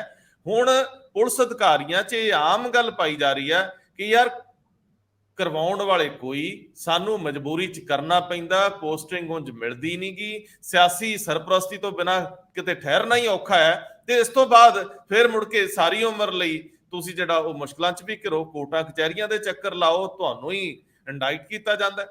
ਇਸ ਗੱਲ ਦੇ ਉੱਤੇ ਇਹ ਕੱਲ ਦਾ, ਔਰ ਇਹ ਬੜੀ ਚੰਗੇ ਸੰਕੇਤ ਨੇ। ਮੈਨੂੰ ਲੱਗਦਾ ਪੰਜਾਬ ਦੇ ਮਾਹੌਲ ਲਈ ਇਹ ਬਹੁਤ ਚੰਗਾ ਹੈ, ਪੰਜਾਬ ਦੀ ਪੋਲੀਟੀਕਲ ਫਿਜ਼ਾ ਲਈ ਵੀ ਚੰਗਾ ਹੈ। ਘੱਟੋ ਘੱਟ ਸਾਫ਼ ਸੁਥਰਾ ਬਣਾਊਗਾ, ਕਾਨੂੰਨ ਦਾ ਰਾਜ ਹੋਊਗਾ। ਮੌਖਿਕ ਤੌਰ ਤੇ ਕੋਈ ਅਫਸਰ ਕਿਸੇ ਨੂੰ ਕਹਿ ਦਿਆ ਕਰਦੇ ਯਾਰ ਫਲਾਣੇ ਤੇ SC ST ਦਾ ਐਕਟ ਲਾ ਦੇ, ਫਲਾਣੇ ਤੇ ਡਰੱਗ ਦਾ ਪਾ ਦੇ, ਫਲਾਣੇ ਤੇ ਦਾਜ ਦਾ ਪਾ ਦੇ। ਕਿੰਨੇ ਘਰ ਉਜੜੇ, ਕਿੰਨੀਆਂ ਕਚਹਿਰੀਆਂ ਕੋਰਟਾਂ ਭਰੀਆਂ ਪਈਆਂ ਨੇ। ਮਾਫੀ ਚਾਹੁੰਦਾ ਮੈਂ ਜ਼ਿਆਦਾ ਬੋਲ ਆਇਆ। ਭਾਸਕਰ ਸਾਹਿਬ, ਰਾਜਜੀਤ ਵਾਲੇ ਮਾਮਲੇ 'ਚ ਤੱਥਾਂ ਤੇ ਅੱਗੇ ਚੱਲੀਏ। ਜਿੱਥੇ ਤੱਕ ਰਾਜਜੀਤ ਦਾ ਮਾਮਲਾ, ਹੋਮ ਸੈਕਟਰੀ ਅਨੁਰਾਗ ਵਰਮਾ ਉਹਨਾਂ ਦੀ ਉਹ ਚਿੱਠੀ ਕਿ 3 ਦਿਨਾਂ ਦੇ ਅੰਦਰ ਸਾਰੀ ਉਹ ਰੈਲੇਵੈਂਟ ਫਾਈਲਾਂ ਜਿਹਦੇ ਰਾਹੀਂ ਇੰਦਰਜੀਤ ਦੀ ਪ੍ਰਮੋਸ਼ਨ ਤੋਂ ਲੈ ਕੇ ਟ੍ਰਾਂਸਫਰ ਤੱਕ ਦੀ ਰਿਕਮੈਂਡੇਸ਼ਨ ਕੀਤੀ ਗਈ ਸੀ, ਉਹਦਾ ਇੱਕ ਬਿਓਰਾ ਜਿਹਾ ਮੰਗਿਆ ਸੀਗਾ। ਕੱਲ DGP ਸਾਹਿਬ ਨੇ ਚਿੱਠੀ ਲਿਖੀ ਕਿ D2 ਕੈਟਾਗਰੀ ਦੇ ਵਿੱਚ ਪ੍ਰਮੋਸ਼ਨ ਰਿਕਮੈਂਡ ਹੋਈ ਸੀ ਰਾਜਜੀਤ ਦੁਆਰਾ, ਔਰ ਉਹਨੂੰ ਪ੍ਰਵਾਨਗੀ ਦਿੱਤੀ ਸੁਮੇਧ ਸਿੰਘ ਸੈਣੀ, ਜਿਹੜੇ 2014 ਦੇ ਵਿੱਚ DGP ਹੁੰਦੇ ਸੀਗੇ। ਔਰ DGP ਉਸ ਤੋਂ ਇਲਾਵਾ ਹੁਸ਼ਿਆਰਪੁਰ ਦੇ ਵਿੱਚ ਜਦ ਟ੍ਰਾਂਸਫਰ ਹੋਈ ਸੀਗੀ ਇੰਦਰਜੀਤ ਦੀ, ਉਹ ਵੀ ਪ੍ਰਵਾਨਗੀ ਦਿੱਤੀ ਸੀਗੀ, ਭਾਵੇਂ ਮੌਖਿਕ ਤੌਰ ਤੇ ਦਿੱਤੀ ਸੀਗੀ, ਉਹ ਵੀ ਪ੍ਰਵਾਨਗੀ DGP ਸੈਣੀ ਸਾਹਿਬ ਦੀ ਸੀਗੀ। ਇਸ ਪੂਰੀ ਚਿੱਠੀ ਦੇ ਵਿੱਚ, ਕਿਉਂਕਿ ਰਾਜਜੀਤ ਨੂੰ ਵੀ ਇਸ ਕਰਕੇ ਹੀ ਬੁੱਕ ਕੀਤਾ ਹੈ ਕਿ ਤੁਹਾਡੀ ਨੈਕਸਸ ਸੀਗੀ ਇੰਦਰਜੀਤ ਨਾਲ, ਔਰ ਇੰਦਰਜੀਤ ਦੀ ਡਬਲ ਪ੍ਰਮੋਸ਼ਨ ਦੇ ਰਾਹੀਂ ਤੁਸੀਂ ਉਹਨੂੰ CIA ਇੰਚਾਰਜ ਲਾਇਆ, ਹਾਲਾਂਕਿ ਉਹ ਐਲੀਜੀਬਲ ਨਹੀਂ ਸੀ, ਉਸ ਤੋਂ ਬਾਅਦ ਉਹ ਡਰੱਗ ਦਾ, ਐਕਸਟੋਰਸ਼ਨ ਦਾ ਸਾਰਾ ਰੈਕਟ ਚੱਲਿਆ। ਇਸ ਕੜੀ ਦੇ ਵਿੱਚ ਡੀਜੀਪੀ ਸਾਹਿਬ ਦੀ ਚਿੱਠੀ ਦੇ ਵਿੱਚ ਇਸ ਗੱਲ ਦਾ ਜ਼ਿਕਰ ਨਹੀਂ ਹੈ ਕਿ ਸੁਮੇਧ ਸਿੰਘ ਸੈਣੀ ਉਹਨਾਂ ਵੀ ਇਸ ਨੈਕਸਸ ਦੇ ਪਾਰਟ ਸੀਗੇ। ਉਸ ਤੋਂ ਇਲਾਵਾ ਬਾਕੀ ਸਾਰੇ ਪੁਲਿਸ ਅਫਸਰਾਂ ਦੇ ਉੱਤੇ ਉਹਨਾਂ ਨੇ ਕਿਹਾ ਨਿਲ, ਸਾਡੇ ਕੋਲ ਇਦਾਂ ਦੀ ਕੋਈ ਰਿਪੋਰਟ ਨਹੀਂ ਹੈਗੀ ਕਿਸੇ ਹੋਰ ਅਫਸਰ ਨੇ ਇੰਦਰਜੀਤ ਦੇ ਕੇਸ ਦੇ ਵਿੱਚ ਕੋਈ ਪੋਸਟਿੰਗ ਜਾਂ ਟ੍ਰਾਂਸਫਰ ਰਿਕਮੈਂਡ ਕੀਤੀ ਹੋਈ। ਇਹ ਸਿਰਫ ਹਜੇ ਚੱਲ ਰਿਹਾ ਇੰਦਰਜੀਤ ਦਾ ਕੇਸ। ਪਰ ਦੂਜੇ ਪਾਸੇ ਆਈਜੀ ਹੈੱਡਕੁਆਟਰ ਸੁਖਚੈਨ ਸਿੰਘ ਗਿੱਲ, ਜੁਪਿੰਦਰਜੀਤ ਸਿੰਘ ਦੀ ਰਿਪੋਰਟ ਹੈ, ਔਰ ਜਿਹੜੀ ਨਿਲ ਵਾਲੀ ਰਿਪੋਰਟ ਹੈ ਉਹ ਰਵਿੰਦਰ ਵਾਸੁਦੇਵਾ ਹਿੰਦੁਸਤਾਨ ਟਾਈਮਸ ਦੀ ਛਪੀ ਹੈ, ਜਿਹਦੇ ਵਿੱਚ ਡੀਜੀਪੀ ਸਾਹਿਬ ਦਾ ਇਹ ਕਹਿਣਾ ਹੈ ਕਿ ਸੁਮੇਧ ਸਿੰਘ ਸੈਣੀ ਉਹਨਾਂ ਤੋਂ ਇਲਾਵਾ ਹੋਰ ਕੋਈ ਆਫੀਸਰ ਜਿਹਨੇ ਮਦਦ ਕੀਤੀ ਹੋਈ ਇੰਦਰਜੀਤ ਦੀ ਪੋਸਟਿੰਗ, ਟ੍ਰਾਂਸਫਰ, ਪ੍ਰਮੋਸ਼ਨ ਦੇ ਵਿੱਚ, ਉਹ ਕੋਈ ਨਹੀਂ ਨਿਕਲ ਗਿਆ ਹੈ। ਦੂਜੇ ਪਾਸੇ ਜੁਪਿੰਦਰਜੀਤ ਉਹਨਾਂ ਦੀ ਖਬਰ ਦੇ ਵਿੱਚ ਇਹ ਕਿਹਾ ਜਾ ਰਿਹਾ ਹੈ ਕਿ 20 ਅਫਸਰ ਜਿਹੜੇ ਐਸਐਸਪੀ ਰੈਂਕ ਦੇ ਸੀਗੇ, ਜਿਨ੍ਹਾਂ ਨੇ ਕਈ ਵਾਰ ਐਸਐਸਪੀ ਦੇ ਨੇ ਇੰਦਰਜੀਤ ਉਹਨਾਂ ਦੀ ਪ੍ਰਮੋਸ਼ਨ ਜਾਂ ਟ੍ਰਾਂਸਫਰ ਦੇ ਵਾਸਤੇ ਰਿਕਮੈਂਡੇਸ਼ਨ ਕੀਤੀ ਸੀ। ਅਸੀਂ ਲਿਸਟ ਤਿਆਰ ਕਰ ਰਹੇ ਹਾਂ, ਡਿਟੇਲਡ ਰਿਪੋਰਟ ਅਸੀਂ ਬਾਅਦ ਚੋਂ ਭੇਜਾਂਗੇ। ਹੁਣ ਇਹਨਾਂ ਦੇ ਵਿੱਚ ਕੰਟਰਾਡਿਕਸ਼ਨ ਤੇ ਹੈਗਾ, ਔਰ ਖਾਸ ਕਰਕੇ ਜਦ ਇੰਦਰਜੀਤ ਦੀ ਪ੍ਰਮੋਸ਼ਨ ਜਾਂ ਫਿਰ ਟ੍ਰਾਂਸਫਰ ਨੂੰ ਰਿਕਮੈਂਡ ਕੀਤਾ ਜਾਂਦਾ ਹੈ, ਇਹ ਗੱਲ ਉਸ ਹਾਈ ਕੋਰਟ ਦੇ ਵਿੱਚ ਬੰਦ ਲਿਫਾਫਿਆਂ ਚੋਂ ਨਿਕਲੀ ਰਿਪੋਰਟ ਦੇ ਵਿੱਚ ਵੀ ਹੈ। ਜਿੱਥੇ ਤੱਕ ਇੰਦਰਜੀਤ ਉਹਨਾਂ ਦੇ ਖਿਲਾਫ ਐਕਸ਼ਨ ਦੀ ਗੱਲ ਹੈਗੀ ਹੈ, ਇਹ ਸਾਰੀ D2 ਪ੍ਰਮੋਸ਼ਨ ਦੀ ਗੱਲ ਔਰ ਉਹਨਾਂ ਦੀ ਉਹਦੀ ਹੁਸ਼ਿਆਰਪੁਰ ਦੇ ਵਿੱਚ ਟ੍ਰਾਂਸਫਰ ਦੀ ਗੱਲ ਤਦ ਹੋ ਰਹੀ ਸੀ ਜਦ ਉਹਦੇ ਖਿਲਾਫ 2 ਕ੍ਰਿਮੀਨਲ ਕੇਸਿਸ ਰਜਿਸਟਰਡ ਹੋ ਕੇ ਪੈਂਡਿੰਗ ਸੀਗੇ ਤੇ 14 ਡਿਪਾਰਟਮੈਂਟਲ ਇਨਕੁਆਇਰੀਜ਼ ਪੈਂਡਿੰਗ ਸੀਗੀ। ਇਹ ਜਿਹੜੇ ਅਗਰ 2 ਕੇਸਾਂ ਦਾ ਜ਼ਿਕਰ ਕਰੀਏ, ਕਿਉਂਕਿ 2 ਕੇਸ ਦਾ ਜ਼ਿਕਰ ਹੋਇਆ, ਕੇਸ ਸੀਗੇ ਕਿਹੜੇ? 1998 ਦੇ ਵਿੱਚ ਫਿਲੌਰ ਦੇ ਵਿੱਚ ਡਰੱਗ ਦੇ ਕੇਸ ਦੇ ਵਿੱਚ ਉਹਨਾਂ ਦੇ ਖਿਲਾਫ ਕੇਸ ਦਰਜ ਹੋਇਆ ਸੀ। ਫਿਰ ਇੱਕ ਕੇਸ ਦਰਜ ਹੋਇਆ ਸੀਗਾ 24 ਯਾਨੀ ਅਪ੍ਰੈਲ 24 2006 ਦੇ ਵਿੱਚ, ਥੈਫਟ ਦਾ ਕੇਸ ਸੀਗਾ ਅੰਮ੍ਰਿਤਸਰ ਪੁਲਿਸ ਦਾ। ਇਹਨਾਂ ਦੋਨਾਂ ਦੇ ਮਾਮਲੇ ਦੇ ਵਿੱਚ ਹਜੇ ਇਨਕੁਆਇਰੀ ਚੱਲ ਹੀ ਰਹੀ ਸੀ ਔਰ 14 ਡਿਪਾਰਟਮੈਂਟਲ ਇਨਕੁਆਇਰੀ। ਹੁਣ ਅਗਰ ਡੀਜੀਪੀ ਸੈਣੀ ਉਹਨਾਂ ਨੇ ਇਹਨਾਂ ਸਾਰੀ ਗੱਲਾਂ ਦੇ ਬਾਵਜੂਦ ਅਗਰ D2 ਪ੍ਰਮੋਸ਼ਨ ਕੈਟਾਗਰੀ ਦੇ ਵਿੱਚ ਇੰਦਰਜੀਤ ਨੂੰ ਪ੍ਰਮੋਸ਼ਨ ਦਿੱਤੀ, ਤੇ ਜਿਹੜੇ ਚਾਰजेस ਰਾਜਜੀਤ ਦੇ ਉੱਤੇ ਹੈਗੇ ਨੇ ਉਹ ਸੇਮ ਚਾਰजेस ਡੀਜੀਪੀ ਸੈਣੀ ਉਹਨਾਂ ਦੇ ਉੱਤੇ ਵੀ ਲਾਏ ਜਾ ਸਕਦੇ ਨੇ। ਔਰ ਉਹ ਕਿਹੜੇ ਵੀ ਅਫਸਰ ਨੇ, ਇਸ ਗੱਲ ਦਾ ਅਸੀਂ ਜ਼ਿਕਰ ਕੱਲ ਵੀ ਆਪਣੇ ਪ੍ਰੋਗਰਾਮ ਦੇ ਵਿੱਚ ਕੀਤਾ ਸੀਗਾ, ਕਿਉਂਕਿ ਅਸੀਂ ਇਸ ਗੱਲ ਦੇ ਇੱਕ ਤਰੀਕੇ ਨਾਲ ਅਸੀਂ ਆਪਣਾ ਅੱਖਾਂ ਨਾਲ ਦੇਖਿਆ ਕਿ ਜਲੰਧਰ ਦੇ ਵਿੱਚ ਜਿਹੜੇ ਵੀ ਐਸਐਸਪੀ, ਕਿਉਂਕਿ 1986 ਤੋਂ ਲੈ ਕੇ 2013 ਤੱਕ ਦਾ ਕੈਰੀਅਰ ਇੰਦਰਜੀਤ ਦਾ ਤਕਰੀਬਨ ਜਲੰਧਰ ਹੀ ਬੀਤਿਆ ਸੀਗਾ, ਔਰ ਇਹਨਾਂ ਸਾਰੇ ਸਾਲਾਂ ਦੇ ਵਿੱਚ ਕੋਈ ਵੀ ਐਸਐਸਪੀ ਸ਼ਿਫਟ ਹੋਇਆ ਹੋਏ ਔਰ ਉਹਨਾਂ ਦਾ ਸਾਰਾ ਇੰਦਰਜੀਤ ਹਰਮਨ ਪਿਆਰਾ ਹੁੰਦਾ ਸੀਗਾ। ਇੰਦਰਜੀਤ ਡਰੱਗ ਦੇ ਮਾਮਲੇ ਦੇ ਵਿੱਚ ਸਭ ਤੋਂ ਵੱਡੀ ਡਰੱਗ ਦੀ ਰਿਕਵਰੀ ਵਾਲਾ ਇੰਸਪੈਕਟਰ ਮੰਨਿਆ ਜਾਂਦਾ ਸੀਗਾ, ਔਰ ਇਸ ਦੌਰਾਨ ਉਹਨੂੰ 77 ਕਮੈਂਡੇਸ਼ਨ ਸਰਟੀਫਿਕੇਟਸ ਮਿਲੇ। 77 ਕਮੈਂਡੇਸ਼ਨ ਸਰਟੀਫਿਕੇਟ, ਉਹ ਵੀ ਤਦ ਜਦ 17 ਕੇਸ ਉਹਨੇ ਐਨਡੀਪੀਐਸ ਐਕਟ ਦੇ ਵਿੱਚ ਤਰਨਤਾਰਨ ਦੇ ਵਿੱਚ ਰਜਿਸਟਰਡ ਕੀਤੇ ਔਰ 17 ਦੇ 17 ਦੇ ਵਿੱਚ ਸੈਂਪਲ ਫੇਲ ਹੋਏ ਡਰੱਗ ਦੇ, ਕਿਉਂਕਿ ਲੈਬ ਵਿੱਚ ਭੇਜਿਆ ਜਾਂਦਾ। ਉਸ ਤੋਂ ਬਾਅਦ ਉਹ ਪੁਖਤਾ ਜਾਣਕਾਰੀ ਜਾਂ ਪੁਖਤਾ ਇਨਵੈਸਟੀਗੇਸ਼ਨ ਅੱਗੇ ਤੁਰਦੀ ਹੁੰਦੀ ਹੈ। ਉਹਦੇ ਵਿੱਚ 123 ਡਰੱਗ ਪੈਡਲਰਸ ਨੂੰ ਛੱਡਿਆ ਗਿਆ ਔਰ ਇਹ ਵੀ ਗੱਲਾਂ ਚੱਲ ਰਹੀ ਕਿ ਇੱਕ ਗੈਂਗ ਚਲਾਉਂਦਾ ਸੀਗਾ, ਗੈਂਗ ਦੇ ਰਾਹੀਂ ਡਰੱਗ ਜਿੰਨੀ ਫੜੀ ਜਾਂਦੀ ਸੀ ਉਹਦੀ ਅੱਧੀ ਕੁ ਦਿਖਾਤੀ ਜਾਂ ਥੋੜੀ ਜਿਹੀ ਦਿਖਾਤੀ, ਬਾਕੀ ਹੋਰਾਂ ਦੇ ਵਿੱਚ ਪਾ ਕੇ ਐਕਸਟੋਰਸ਼ਨ ਕੀਤਾ ਜਾਂਦਾ ਸੀ। ਇੰਨੇ ਸੀਰੀਅਸ ਚਾਰजेस ਦੇ ਬਾਵਜੂਦ ਵੀ ਹੁਣ ਡੀਜੀਪੀ ਸਾਹਿਬ ਦਾ ਕਹਿੰਦਾ ਕਿਸੇ ਹੋਰ ਨੇ ਮਦਦ ਕੀਤੀ ਨਹੀਂ ਅੱਜ ਤੱਕ। ਔਰ ਦੂਜੇ ਪਾਸੇ ਸੁਖਚੈਨ ਸਿੰਘ ਗਿੱਲ ਉਹਨਾਂ ਦੀ ਰਿਪੋਰਟ ਕਹਿੰਦੀ ਹੈ ਵੀ 20 ਅਫਸਰਾਂ ਦੀ ਸਾਡੇ ਕੋਲ ਲਿਸਟ ਹੈ, ਮਹੀਨੇ ਦਾ ਟਾਈਮ ਹੈ, ਮਹੀਨੇ ਦੇ ਅੰਦਰ ਅੰਦਰ ਸਾਰੀ ਇਨਕੁਆਇਰੀ ਦੇਣੀ ਹੈ। ਪਰ ਇਹਨਾਂ ਸਾਰੀ ਗੱਲਾਂ ਦੇ ਵਿੱਚ ਰਾਜਜੀਤ ਉਹਨਾਂ ਦੀ ਮੁਸ਼ਕਿਲਾਂ ਵੱਧਦੀ ਨਜ਼ਰ ਆ ਰਹੀ ਹੈ। ਹੁਣ ਡਿਸਪ੍ਰੋਪੋਰਸ਼ਨੇਟ ਐਸੈਟ ਦਾ ਕੇਸ ਵੀ ਵਿਜੀਲੈਂਸ ਨੇ ਦਰਜ ਕਰਤਾ ਹੈ। ਉਸ ਤੋਂ ਇਲਾਵਾ ਐਸਟੀਐਫ ਰਾਜਜੀਤ ਨੂੰ ਲੱਭਣ ਦੀ ਕੋਸ਼ਿਸ਼ ਕਰ ਰਹੀ ਹੈ। 14 ਕੁ ਟੀਮਾਂ ਪੁਲਿਸ ਨੇ ਬਣਾਈ ਹੈ 6 ਰਾਜਿਆਂ ਦੇ ਵਿੱਚ। ਰਾਜਜੀਤ ਨੂੰ ਫੜਨ ਦੇ ਛਾਪੇ ਮਾਰੇ ਜਾ ਰਹੇ ਨੇ। ਹੁਣ ਇਹ ਛਾਪਿਆਂ ਦੀ ਟੀਮ, ਕਿਉਂਕਿ ਇਹਦੇ ਵਿੱਚ ਯੂਪੀ ਦਾ ਵੀ ਜ਼ਿਕਰ ਹੈਗਾ, ਉੱਤਰਾਖੰਡ ਦਾ ਵੀ ਜ਼ਿਕਰ ਹੈਗਾ, ਜਿਹਨੇ ਸੂਬਿਆਂ ਦੇ ਵਿੱਚ ਛਾਪੇ ਮਾਰੇ ਜਾ ਰਹੇ ਨੇ, ਰਾਜਸਥਾਨ ਦਾ ਵੀ ਜ਼ਿਕਰ ਹੈਗਾ, ਹਿਮਾਚਲ ਦਾ ਵੀ ਜ਼ਿਕਰ ਹੈਗਾ। ਕਿੰਨੀ ਕੁ ਸੀਰੀਅਸ ਗੱਲਾਂ ਹੈਗੀਆਂ ਪਤਾ ਨਹੀਂ, ਪਰ ਜਿਸ ਤਰ੍ਹਾਂ ਅਸੀਂ ਕੱਲ ਵੀ ਕਿਹਾ ਸੀਗਾ ਕਿ 3 ਦਿਨ ਪਹਿਲੇ ਰਾਜਜੀਤ ਦੇ ਡਿਸਮਿਸਲ ਤੋਂ ਪਹਿਲੇ ਉਹ ਫੋਨ ਬੰਦ ਕਰਕੇ ਕਿਸੇ ਜਗ੍ਹਾ ਚਲੇ ਗਏ ਸੀਗੇ। ਬੜੀਆਂ ਦਿਲਚਸਪੀਆਂ ਸਾਹਮਣੇ ਆਉਂਦੀਆਂ, ਕੋਈ ਜ਼ਿਕਰ ਕਰਨਾ ਕਿਸੇ ਨਾਂ ਦਾ ਔਖਾ ਹੁੰਦਾ ਹੈ, ਪਰ ਪੁਲਿਸ ਦੇ ਬਹੁਤ ਸੀਨੀਅਰ ਅਧਿਕਾਰੀਆਂ ਦਾ ਵੀ ਮੰਨਣਾ ਹੈ ਕਿ ਜਦੋਂ ਤੇਜਿੰਦਰ ਬੱਗਾ ਨੂੰ ਹੱਥ ਪਾਉਣ ਦੀ ਗੱਲ ਆਈ ਸੀ ਕਿਸੇ ਪੁਲਿਸ ਅਧਿਕਾਰੀ ਦੀ, ਉਹਦੇ ਨਾਲ ਨਿੱਜੀ ਥੋੜਾ ਸੀ ਕੋਈ, ਜਦੋਂ ਅਲਕਾ ਲਾਂਬਾ ਦੇ ਖਿਲਾਫ ਜਾਂ ਕੁਮਾਰ ਵਿਸ਼ਵਾਸ ਦੇ ਖਿਲਾਫ ਵੀ ਕੋਈ ਕੇਸ ਕਰਨਾ ਸੀ, ਮੁੱਖ ਮੰਤਰੀ ਸਾਹਿਬ ਨੂੰ ਧਿਆਨ ਦੇਣ ਦੀ ਲੋੜ ਆ ਕਿ ਅਸੀਂ ਪਿਰਤਾਂ ਉਹੀ ਪਾਈਏ। ਪੰਜਾਬ ਦੇ ਲੋਕਾਂ ਨੇ ਬੜਾ ਭੋਗਿਆ ਤੇ ਭੁਗਤਿਆ ਵਾ, ਭਾਵੇਂ ਉਹ ਖੜਕੂਵਾਦ ਦਾ ਦੌਰ ਸੀ, ਉਸ ਤੋਂ ਪਹਿਲਾਂ ਨਕਸਲਾਈਟ ਦੌਰ ਸੀਗਾ, ਔਰ ਬੜੀਆਂ ਸਾਰੀਆਂ ਤਾਕਤਾਂ ਪੁਲਿਸ ਕੋ ਚਲੀਆਂ ਜਾਂਦੀਆਂ, ਜਿੱਥੇ ਥੋੜੇ ਕੰਮ ਤਾਂ ਜਾਇਜ਼ ਹੁੰਦੇ ਉਹਦੀ ਆੜ 'ਚ ਨਜਾਇਜ਼ ਬੜੇ ਹੋ ਜਾਂਦੇ। ਸੋ ਪੁਲਿਸ ਦੇ ਸੀਨੀਅਰ ਅਧਿਕਾਰੀਆਂ ਦਾ ਇਹ ਮੰਨਣਾ ਕਿ ਕੋਈ ਵੀ ਰਜੀਮ ਰਹੀ, ਪੋਲੀਟੀਕਲ ਕੋਈ ਵੀ ਪਾਰਟੀ ਰਹੀ, ਜਿਹੜੀ ਸੱਤਾ 'ਚ ਆਈ ਆ ਉਹਨੇ ਆਪਣੀਆਂ ਚੰਮਦੀਆਂ ਚਲਾਈਆਂ ਤੇ ਚਲਾਈਆਂ ਪੁਲਿਸ ਦੇ ਸਿਰ ਤੇ ਜੇਕਰ ਤੇਜਿੰਦਰ ਬੱਗੇ ਨੂੰ ਫੜਨ ਦਾ ਮਾਮਲਾ ਅੱਧ 'ਚ ਫਸਿਆ ਹੈ ਤੇ ਉਹ ਕਿਸੇ ਉਹਦੇ ਵਿੱਚ ਤੋਏ ਪੁਲਿਸ ਦੀ ਹੋਈ ਹੈ, ਤੇ ਆਖਿਰਕਾਰ ਹੁਕਮ ਕਿੱਥੋਂ ਆਉਂਦੇ ਨੇ, ਇਹ ਵੀ ਸਵਾਲ ਨੇ। ਅੱਗੇ ਤੋਂ ਇਸ ਤਰ੍ਹਾਂ ਦੇ ਪੇਸ਼ਬੰਦੀਆਂ ਹੋਣ ਕਿ ਇਹ ਚੀਜ਼ਾਂ ਨਾ ਹੋਣ, ਕਾਨੂੰਨ ਦਾ ਰਾਜ ਹੋਵੇ, ਲੋਕ ਕਹਿਣ ਕਿ ਕੰਮ ਭਾਵੇਂ ਘੱਟ ਕਰ ਗਿਆ ਸੀ ਫਲਾਣਾ ਮੁੱਖ ਮੰਤਰੀ, ਉਹਦੇ ਦੌਰ ਦੇ ਵਿੱਚ ਲੋਕਾਂ ਨੂੰ ਮੁਸ਼ਕਲ ਨਹੀਂ ਸੀ ਆਈ, ਕ੍ਰਿਮੀਨਲ ਨੂੰ ਖੌਫ ਰਵੇ ਤੇ ਦੂਜੇ ਲੋਕਾਂ ਨੂੰ ਇਹ ਨਾ ਹੋਵੇ ਕਿ ਸਾਡੇ ਤੇ ਪਰਚਾ ਪੈ ਜੂ। ਕਿਸੇ ਪੋਲੀਟੀਕਲ ਬੰਦੇ ਦੀ, ਭਾਵੇਂ ਉਹ ਪਿੰਡ ਦਾ ਘੜਮ ਚੌਧਰੀ ਹੋਵੇ ਤੇ ਭਾਵੇਂ ਐਮਐਲਏ ਹੋਵੇ, ਉਹਦੀ ਅੱਖ ਵਿਗੜੀ ਤੇ ਪਰਿਵਾਰਾਂ ਦੇ ਪਰਿਵਾਰ ਟੇਢੇ ਹੋ ਗਏ, ਇਹ ਹੁਣ ਚੱਲਣ ਬਦਲਨੇ ਪੈਣਗੇ। ਇੰਦਰਪ੍ਰੀਤ ਜੀ, ਮੈਂ ਆਉਣਾ ਹੁਣ, ਮੈਂ ਇਸ ਗੱਲ ਤੇ, ਜੇ ਪੁਲਿਸ ਕਿਤੇ ਰਿਵੋਲਟ ਕਰੇ ਨਾ, ਜੇ ਕਿਤੇ ਪੁਲਿਸ ਵੀ ਗਲਤ ਕੰਮ ਕਰਨ ਤੋਂ ਮਨਾ ਕਰੇ, ਮੈਂ ਇਹਨਾਂ ਨੂੰ ਚੁਣੌਤੀ ਵਜੋਂ ਦੇਖਦਾ ਮਾਮਲਿਆਂ ਨੂੰ, ਕਿ ਜੇ ਪੁਲਿਸ ਦੇ ਅਧਿਕਾਰੀ ਇਸ ਮਾਮਲੇ 'ਚ ਜੇ ਜ਼ਮੀਰਾਂ ਜਾਗਦੀਆਂ, ਜੇ ਸਿਰਫ ਜੈਸਮੈਨ ਤੇ ਸਲੂਟ ਮਾਰ ਕੇ ਥਰਡ ਕਲਾਸ ਬੰਦੇ ਨੂੰ ਵੀ ਕਹਿਣਾ ਤੂੰ ਸਾਡਾ ਬੌਸ ਹੈ, ਤਾਂ ਫਿਰ ਪੁਲਿਸ ਵਰਦੀ ਪਾਉਣ ਦਾ ਕੋਈ ਫਾਇਦਾ ਨਹੀਂ। ਇੰਦਰਪ੍ਰੀਤ ਜੀ, ਅਗਲੀ ਗੱਲ ਤੇ ਚੱਲਦੇ ਹਾਂ। ਮੁਖਤਾਰ ਅੰਸਾਰੀ ਦਾ ਮਾਮਲਾ ਮੁੱਖ ਮੰਤਰੀ ਦੇ ਰਿਮਾਰਕਸ ਤੋਂ ਬਾਅਦ ਮੈਨੂੰ ਇੰਜ ਲੱਗਦਾ ਸੀ ਕਿ ਇਹਨੂੰ ਬੜੇ ਅਜੀਬੋ-ਗਰੀਬ ਢੰਗ ਨਾਲ ਨਿਪਟਿਆ ਜਾ ਰਿਹਾ, ਪਰ ਹੁਣ ਜਦੋਂ ਤੁਹਾਡੇ ਸ਼ਰੀਕਾਂ 'ਚ ਲੜਾਈ ਪੈ ਜੇ ਕਿ ਮੈਂ ਤਾਂ ਨਹੀਂ ਜੀ, ਮੈਂ ਤਾਂ ਕੀਤਾ ਹੀ ਨਹੀਂ, ਪੁੱਛੋ ਕਿੰਨੇ ਕੀਤਾ, ਫਿਰ ਸਵਾਲ ਆਉਂਦਾ ਜਾਂਚ ਦਾ। ਹੁਣ ਸਵਾਲ ਆਉਂਦਾ ਕਿ ਰਿਕਵਰੀ 55 ਲੱਖ ਦੀ ਕਿੱਥੋਂ ਕਰਾਈ ਜਾਣੀ ਆ। ਹੁਣ ਸਵਾਲ ਆਉਂਦਾ ਹੈ ਕਿ ਕੀ ਇਹ ਨਿਯਮਾਂ ਤੋਂ ਪਰੇ ਜਾ ਕੇ ਰਿਸ਼ਤੇ ਪਾਲੇ ਗਏ, ਕਿਉਂ ਪਾਲੇ ਗਏ? ਇਹ ਸਾਰੇ ਸਵਾਲ ਨੂੰ ਐਡਰੈਸ ਕਰੋ। ਰੰਧਾਵਾ ਸਾਹਿਬ, ਇਹਦੇ 'ਚ ਨਾ ਵਾਕਈ ਕੱਲ ਤੱਕ ਏਦਾਂ ਲੱਗ ਰਿਹਾ ਸੀ ਵੀ ਜਿਵੇਂ ਸੀਐਮ ਸਾਹਿਬ ਨੇ ਜਿਸ ਤਰ੍ਹਾਂ ਦੀ ਇੱਕ ਸਟੇਟਮੈਂਟ ਦੇਤੀ ਹੈ ਕਿ ਜੀ ਇਹ 55 ਲੱਖ ਵਾਲੀ ਫਾਈਲ ਮੈਂ ਨਹੀਂ ਕਲੀਅਰ ਕਰਨੀ, ਦੇਖੋ ਕਿ ਪਹਿਲਾਂ ਪਤਾ ਕਰੋ ਵੀ ਕਿਹਦੀ ਉਹ ਹੈ, ਤਾਂ ਇਹ ਲੱਗ ਰਿਹਾ ਸੀ ਵੀ ਯਾਰ ਇਹ ਇਸ ਤਰ੍ਹਾਂ ਹੋ ਨਹੀਂ ਸਕਦਾ, ਅਗਲੀ ਸਰਕਾਰਾਂ ਨੂੰ ਕਰਨਾ ਹੀ ਪੈਂਦਾ ਹੁੰਦਾ ਕੰਮ। ਜਿਹੜੀਆਂ ਸਰਕਾਰਾਂ ਪਿਛਲੀਆਂ ਬਿੱਲ ਦੇ ਜਾਂਦੀਆਂ ਨੇ ਤਾਂ ਉਹ ਦੇਣੇ ਤਾਂ ਪੈਣੇ ਹੀ ਨੇ, ਉਹ ਸਰਕਾਰ ਨੇ ਦੇਣੇ ਹੈ। ਲੇਕਿਨ ਪਰ ਹੁਣ ਏਦਾਂ ਲੱਗਦਾ ਵੀ ਮੁੱਖ ਮੰਤਰੀ ਨੇ ਇਹਦੇ ਨਾਲ ਇੱਕ ਬੜਾ ਸੋਹਣਾ ਪੋਲੀਟੀਕਲ ਸ਼ਾਟ ਵੀ ਮਾਰਿਆ। ਉਹ ਜਿਹੜਾ ਮਤਲਬ ਉਹਨਾਂ ਨੇ ਕਿਹਾ ਹੈ ਕਿ ਇਹਦੇ 'ਚ ਕਿਹੜੇ ਮੰਤਰੀ ਜਾਂ ਹੋਰ ਬੰਦੇ ਇਨਵੋਲਵ ਨੇ ਉਹਨਾਂ ਦਾ ਵੀ ਪਤਾ ਕਰੋ, ਉਹਨਾਂ ਤੋਂ ਹੀ ਰਿਕਵਰੀ ਕਰੋ। ਤਾਂ ਇਹ ਲੱਗ ਰਿਹਾ ਹੈ ਜਿਵੇਂ ਕੱਲ ਸਟੇਟਮੈਂਟ ਤੁਰੰਤ ਆ ਗਈ ਉਸ ਤੋਂ ਬਾਅਦ ਜੇਲ੍ਹ ਮੰਤਰੀ ਸਾਬਕਾ ਜਿਹੜੇ ਹੈਗੇ ਨੇ ਸੁਖਜਿੰਦਰ ਸਿੰਘ ਰੰਧਾਵਾ ਦੀ, ਉਹਨਾਂ ਨੇ ਕਿਹਾ ਕਿ ਮੇਰਾ ਇਹਦੇ 'ਚ ਕੋਈ ਰੋਲ ਨਹੀਂ ਹੈ। ਤੁਸੀਂ ਕੱਲ ਇੱਕ ਚਿੱਠੀ ਵੀ ਪੜ੍ਹੀ ਸੀ ਜਿਹੜੀ ਉਹਨਾਂ ਨੇ ਮੁੱਖ ਮੰਤਰੀ ਕੈਪਟਨ ਅਮਰਿੰਦਰ ਸਿੰਘ ਨੂੰ ਲਿਖੀ ਸੀ ਕਿ ਇੱਥੇ ਕੁਝ ਗੜਬੜਾਂ ਹੋ ਰਹੀਆਂ ਨੇ, ਥੋੜਾ ਧਿਆਨ ਦੇਣ ਦੀ ਲੋੜ ਹੈ।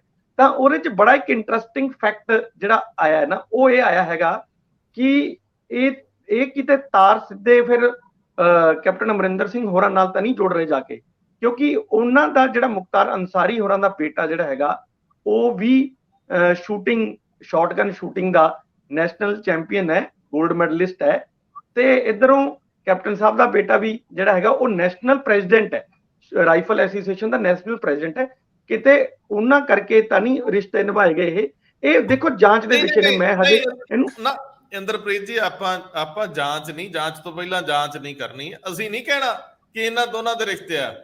ਇੱਥੇ ਇੱਕ ਗੱਲ ਮੈਂ ਕਹਿਣੀ ਕਿ ਆਪਾਂ ਵੀਰ ਦਵਿੰਦਰ ਸਿੰਘ ਦੀ ਸਟੇਟਮੈਂਟ ਦੇ ਜ਼ਿੰਮੇਵਾਰ ਨਹੀਂ। ਉਹਨਾਂ ਨੇ ਚਿੱਠੀ ਲਿਖੀ ਹੈ ਕਿ ਕੈਪਟਨ ਅਮਰਿੰਦਰ ਸਿੰਘ ਤੇ ਉਹਨਾਂ ਦੇ ਬੇਟੇ ਰਾਣੇਂਦਰ ਤੋਂ ਪੈਸੇ ਵਸੂਲੋ। ਉਹਨਾਂ ਨੇ ਕਿਉਂ ਕਿਹਾ? ਉਹਨਾਂ ਨੂੰ ਪੁੱਛੋ, ਅਸੀਂ ਥੋੜਾ ਕਹਿ ਰਹੇ ਹਾਂ। ਅਸੀਂ ਤੇ ਰਾਈਫਲ ਐਸੋਸੀਏਸ਼ਨ ਤੇ 골ਡ ਮੈਡਲਿਸਟ ਮੁੰਡੇ ਦਾ ਪ੍ਰਧਾਨ ਦਾ ਕੀ ਸੰਬੰਧ ਜੀ? ਪ੍ਰਧਾਨ ਤਾਂ ਲਾਗੇ ਨਹੀਂ ਲੱਗਣ ਦਿੰਦੇ ਜਦੋਂ ਰਾਜਾ ਹੋਵੇ।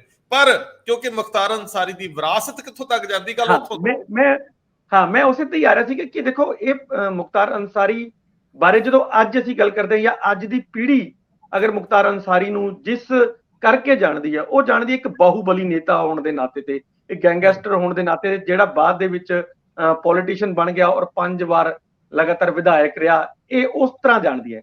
ਪਰ ਇਹਨਾਂ ਦੀ ਆਪਣੀ ਜਿਹੜੀ ਬੈਕਗਰਾਉਂਡ ਹੈ, ਮਤਲਬ ਇਸ ਪਰਿਵਾਰ ਦੀ ਜੋ ਬੈਕਗਰਾਉਂਡ ਹੈ, ਉਹ ਵੀ ਬਹੁਤ ਕਮਾਲ ਦੀ ਹੈਗੀ ਹੈ। ਇਹਨਾਂ ਦੇ ਜਿਹੜੇ ਦਾਦਾ ਜੀ ਹੈਗੇ ਨੇ ਮੁਖਤਾਰ ਅਹਿਮਦ ਅੰਸਾਰੀ, ਉਹ ਇੰਡੀਅਨ ਨੈਸ਼ਨਲ ਕਾਂਗਰਸ ਦੇ ਪ੍ਰੈਜ਼ੀਡੈਂਟ ਰਹੇ ਨੇ। ਦੇਖੋ ਉਹ ਬੜੀ ਵੱਡੀ ਗੱਲ ਹੈ, ਅਨਡਿਵਾਈਡਡ ਇੰਡੀਆ ਦੇ ਵਿੱਚ ਇੱਕ ਬੰਦਾ ਨੈਸ਼ਨਲ ਪ੍ਰੈਜ਼ੀਡੈਂਟ ਰਿਹਾ ਹੋਵੇ ਸਾਰੀ ਸਭ ਤੋਂ ਵੱਡੀ ਪਾਰਟੀ ਦਾ। ਔਰ ਨਾਨਾ ਜਿਹੜਾ ਹੈਗਾ ਉਹ ਬ੍ਰਿਗੇਡੀਅਰ ਸੀ ਤੇ ਉਹਨਾਂ ਨੇ ਇੰਡੋ ਪਾਕ ਦੀ ਲੜਾਈ ਦੇ ਵਿੱਚ ਸ਼ਹੀਦੀ ਪ੍ਰਾਪਤ ਕੀਤੀ ਹੈ। ਸੋ ਦੇਖੋ ਉਹ ਇਸ ਤਰ੍ਹਾਂ ਦੇ ਵਿਅਕਤੀਆਂ ਦਾ ਜਿਹੜਾ ਪਰਿਵਾਰ ਹੈ, ਉਹ ਅੱਜ ਇੱਕ ਬਾਹੂਬਲੀ ਨੇਤਾ ਦੇ ਤੌਰ ਤੇ ਜਾਣਿਆ ਜਾਂਦਾ ਹੈ। ਇਹ ਇੱਕ ਚਿੰਤਾ ਵਾਲੀ ਗੱਲ ਹੈ ਵੀ ਇਹ ਪਰਿਵਾਰ ਇੱਧਰ ਚਲਾ ਕਿਵੇਂ ਗਿਆ। ਹੋ ਸਕਦਾ ਕਿ ਉੱਤਰ ਪ੍ਰਦੇਸ਼ ਦੀ ਜਿਹੜੀ ਰਾਜਨੀਤੀ ਹੈ ਜਾਂ ਉੱਤਰ ਪ੍ਰਦੇਸ਼ ਦੇ ਜਿਹੜੇ ਸਰਕਮਸਟੈਂਸਸ ਨੇ ਉੱਥੇ ਬਹੁਤ ਇਸ ਤਰ੍ਹਾਂ ਦੇ ਗੈਂਗਸਟਰ ਜਾਂ ਬਾਹੂਬਲੀ ਨੇਤਾ ਹੈਗੇ ਨੇ ਜਿਨ੍ਹਾਂ ਨੂੰ ਪੋਲੀਟੀਕਲ ਪਾਰਟੀਆਂ ਪੁਸ਼ਤ ਪਨਾਹੀ ਕਰਦੀਆਂ ਨੇ ਤੇ ਉਹਨਾਂ ਵਿੱਚ ਇਹ ਵੀ ਉਸੇ ਪਾਸੇ ਨੂੰ ਤੁਰ ਗਏ ਹੁਣ। ਅਦਰਵਾਈਜ਼ ਮੈਨੂੰ ਲੱਗਦਾ ਕਿ ਜਿਹੜਾ ਉਹਨਾਂ ਦਾ ਬੇਟਾ ਹੈ ਜਿਵੇਂ ਉਹ ਨੈਸ਼ਨਲ ਸ਼ੂਟਿੰਗ ਦਾ ਚੈਂਪੀਅਨ ਹੈ ਸ਼ਾਟਗਨ ਦਾ, ਤਾਂ ਉਹ ਪਰਿਵਾਰ ਦਾ ਕਿਤੇ ਨਾ ਕਿਤੇ ਕੋਈ ਰਿਸ਼ਤਾ ਇੱਥੇ ਜੁੜਦਾ ਤਾਂ ਹੈ।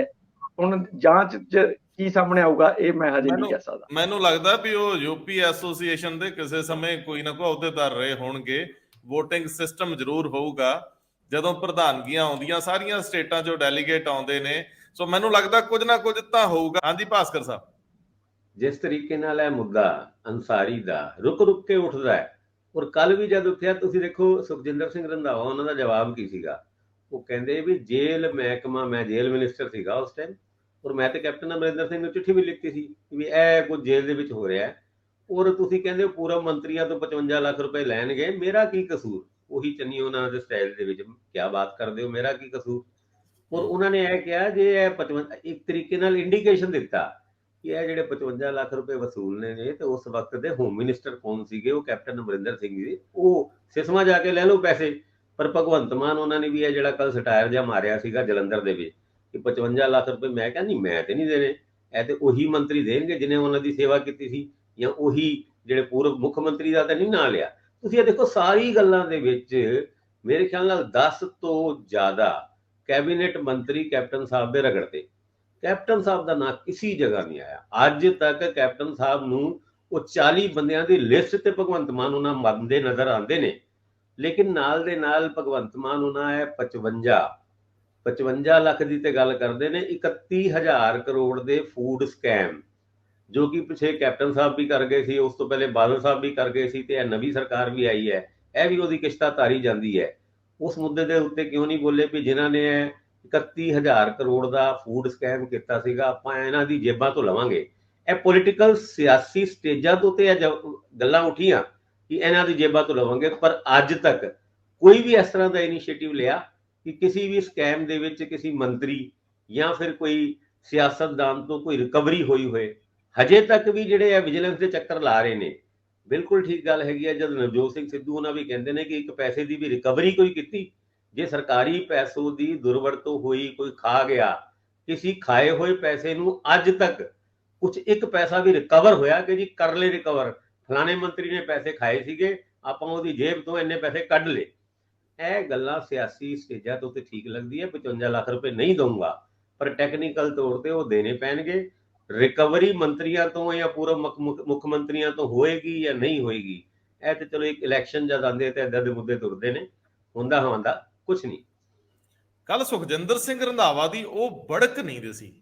ਹੁਣ ਠੰਡੇ ਜਿਹੇ ਤਰੀਕੇ ਨਾਲ ਜਦੋਂ ਇਹ ਕਹਿੰਦੇ ਨੇ ਤੇ ਇਹਦਾ ਮਤਲਬ ਹੈ ਕਿ ਸੇਕ ਜਿਹੜਾ ਨਾ ਜੀ ਇਸ ਰੂਪ ਚ ਭਾਵੇਂ ਨਾ ਲੱਗੇ ਕਿ ਤੁਸੀਂ ਦੋਸ਼ੀ ਹੋ, ਪਰ ਕਿਉਂਕਿ ਤੁਸੀਂ ਜ਼ਿੰਮੇਵਾਰ ਹੋ, ਬਚ ਨਹੀਂ ਸਕਦੇ। ਜੇ ਕੈਪਟਨ ਅਮਰਿੰਦਰ ਸਿੰਘ ਉਸ ਵੇਲੇ ਮੁੱਖ ਮੰਤਰੀ ਸੀ, ਗ੍ਰਹਿ ਮੰਤਰੀ ਸੀਗੇ, ਔਰ ਇਸ ਤਰ੍ਹਾਂ ਦੇ ਫੈਸਲੇ ਗ੍ਰਹਿ ਮੰਤਰੀ ਜਾਂ ਮੁੱਖ ਮੰਤਰੀ ਲੈ ਰਹੇ ਸੀ ਕਿ ਇਹਦੇ ਲਈ ਵਕੀਲ ਸੁਪਰੀਮ ਕੋਰਟ ਦਾ ਹਾਇਰ ਕਰਨਾ ਹੈ, ਪਰ ਜੇਲ੍ਹ ਦੇ ਅੰਦਰ ਕੀ ਹੋ ਰਿਹਾ, ਜੇਲ੍ਹ ਦੇ ਅੰਦਰ ਤੁਸੀਂ ਵਖਰਾ ਕੇ ਕਿਵੇਂ ਵੇਖ ਸਕਦੇ ਹੋ ਇੱਕ ਸਧਾਰਨ ਕੈਦੀ ਨੂੰ ਤੇ ਇੱਕ ਬਾਹੂਬਲੀ ਨੂੰ? ਇਹ ਸਵਾਲ ਤਾਂ ਮੰਤਰੀ ਕੋਲ ਹੀ ਆਉਂਦਾ ਨਾ। ਜੇ ਮੰਤਰੀ ਮੁੱਖ ਮੰਤਰੀ ਦੀ ਕਿਸੇ ਨਜਾਇਜ਼ ਗੱਲ ਨੂੰ ਮੰਨ ਰਿਹਾ ਸੀ ਤੇ ਮੰਤਰੀ ਨੂੰ ਬਣੇ ਰਹਿਣ ਦਾ ਹੱਕ ਨਹੀਂ ਸੀ। ਜ਼ਿੰਮੇਵਾਰੀ ਫਿਕਸ ਉਸ ਅਧਿਕਾਰੀ ਤੱਕ ਵੀ ਜਾਂਦੀ ਹੈ ਜਿਹੜਾ ਜੇਲ੍ਹ ਦਾ ਸੁਪਰਨਟੈਂਡੈਂਟ ਹੈ, ਉਸ ਤੋਂ ਬਾਅਦ ਜਿਹੜਾ ਜੇਲ੍ਹਾਂ ਦਾ ਜੋ ਵੀ IG ਜਾਂ ADGP ਹੋਊਗਾ ਉਦੋਂ ਦਾ, ਔਰ ਜਿਹੜਾ ਉਦੋਂ ਦਾ ਮੰਤਰੀ ਹੋਊਗਾ। ਤੁਸੀਂ ਆਪਣੇ ਮੁੱਖ ਮੰਤਰੀ ਨੂੰ ਨਾ ਕਰ ਸਕਦੇ ਸੀ ਕਿਉਂਕਿ ਤੁਸੀਂ ਸਹੁੰ ਖਾਧੀ ਹੈ ਸੰਵਿਧਾਨ ਦੀ। ਕੌਣ ਮੰਨਦਾ ਸਾਡੀਆਂ ਗੱਲਾਂ ਨੂੰ? ਮੈਂ ਅੱਗੇ ਤੁਰੂੰਗਾ। ਭਾਸਕਰ ਸਾਹਿਬ, ਬਹੁਤ ਕਾਲੀ ਦੇ ਵਿੱਚ, ਚਲੋ ਮੈਂ ਤੁਹਾਡੇ ਵੱਲ ਫੇਰ ਆਉਣਾ ਕਿਉਂਕਿ ਵਿਜੀਲੈਂਸ ਦੇ ਸਾਰੇ ਮਾਮਲੇ, ਕਾਂਗੜ ਸਾਹਿਬ ਦੇ ਗੋਡੇ, ਅੱਜ ਚੰਨੀ ਸਾਹਿਬ ਦੇ ਵੀ ਜਾਣਦਾ ਹੈ, ਉੱਥੇ ਅੱਜ ਸਿੱਧੂ ਸਾਹਿਬ ਨੇ ਵੀ ਜਾਣਾ। ਵਿਜੀਲੈਂਸ ਦੇ ਵਿੱਚ ਵੱਖ-ਵੱਖ ਕਮਰੇ ਤਿਆਰ ਹੋਣਗੇ। ਭਵਨ ਤੇ ਕਾਫੀ ਵੱਡਾ ਸ਼ੀਸ਼ੇ ਲੱਗੇ ਆ। ਉਹ ਨੀਲੇ ਕਿਉਂ ਲਾਏ ਆ? ਕਿਸੇ ਦਿਨ ਆਪਾਂ ਸਪੈਸ਼ਲ DGP ਵਰਿੰਦਰ ਕੁਮਾਰ ਜੀ ਨੂੰ ਪੁੱਛਾਂਗੇ। ਇਹਨਾਂ ਦਾ ਰੰਗ ਆਪਣੇ ਪੁਰਾਣਿਆਂ ਕੋਲੋਂ ਪੁੱਛੋ ਵੀ ਇਦਾਂ ਦਾ ਕਿਉਂ ਰੱਖਿਆ ਵਾ। ਫੋਟੋ ਖਿੱਚਣੀ ਵੀ ਔਖੀ ਹੋ ਜਾਂਦੀ ਪੱਤਰਕਾਰਾਂ ਨੂੰ, ਲਿਸ਼ਕੋਰ ਬੜੀ ਪੈਂਦੀ ਹੈ ਸੂਰਜ ਦੀ। ਆਪਾਂ ਇੰਦਰਪ੍ਰੀਤ ਜੀ ਚੱਲੀਏ। ਹਾਈ ਕੋਰਟ 'ਚ ਸਰਕਾਰ ਕਹਿੰਦੀ ਸਾਡੇ ਕੋਲ 7500 ਅਸਾਮੀਆਂ ਜੇ ਖਾਲੀ ਨੇ ਪੁਲਿਸ ਦੀਆਂ। ਸਾਡਾ ਨੈਸ਼ਨਲ ਡਾਟਾ ਕਹਿੰਦਾ ਹੈ ਕਿ ਲੱਖ ਪਿੱਛੇ 195 ਬੰਦੇ ਸਫੀਸ਼ੀਐਂਟ ਨੇ।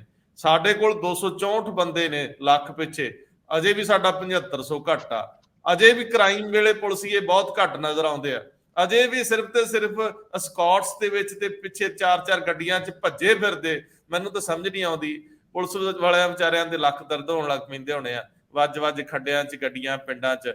ਆਹ ਜਿਹੜਾ ਮਾਮਲਾ ਇਹ ਕਦੋਂ ਮੁੱਕੂਗਾ? ਮੁੱਖ ਮੰਤਰੀ ਸਾਹਿਬ ਦੇ ਕਾਬਲੇ 'ਚ ਵੀ ਬੜਾ ਹੀ ਲੰਬਾ ਚੌੜਾ ਤਾਮਝਾਮ ਹੁੰਦਾ।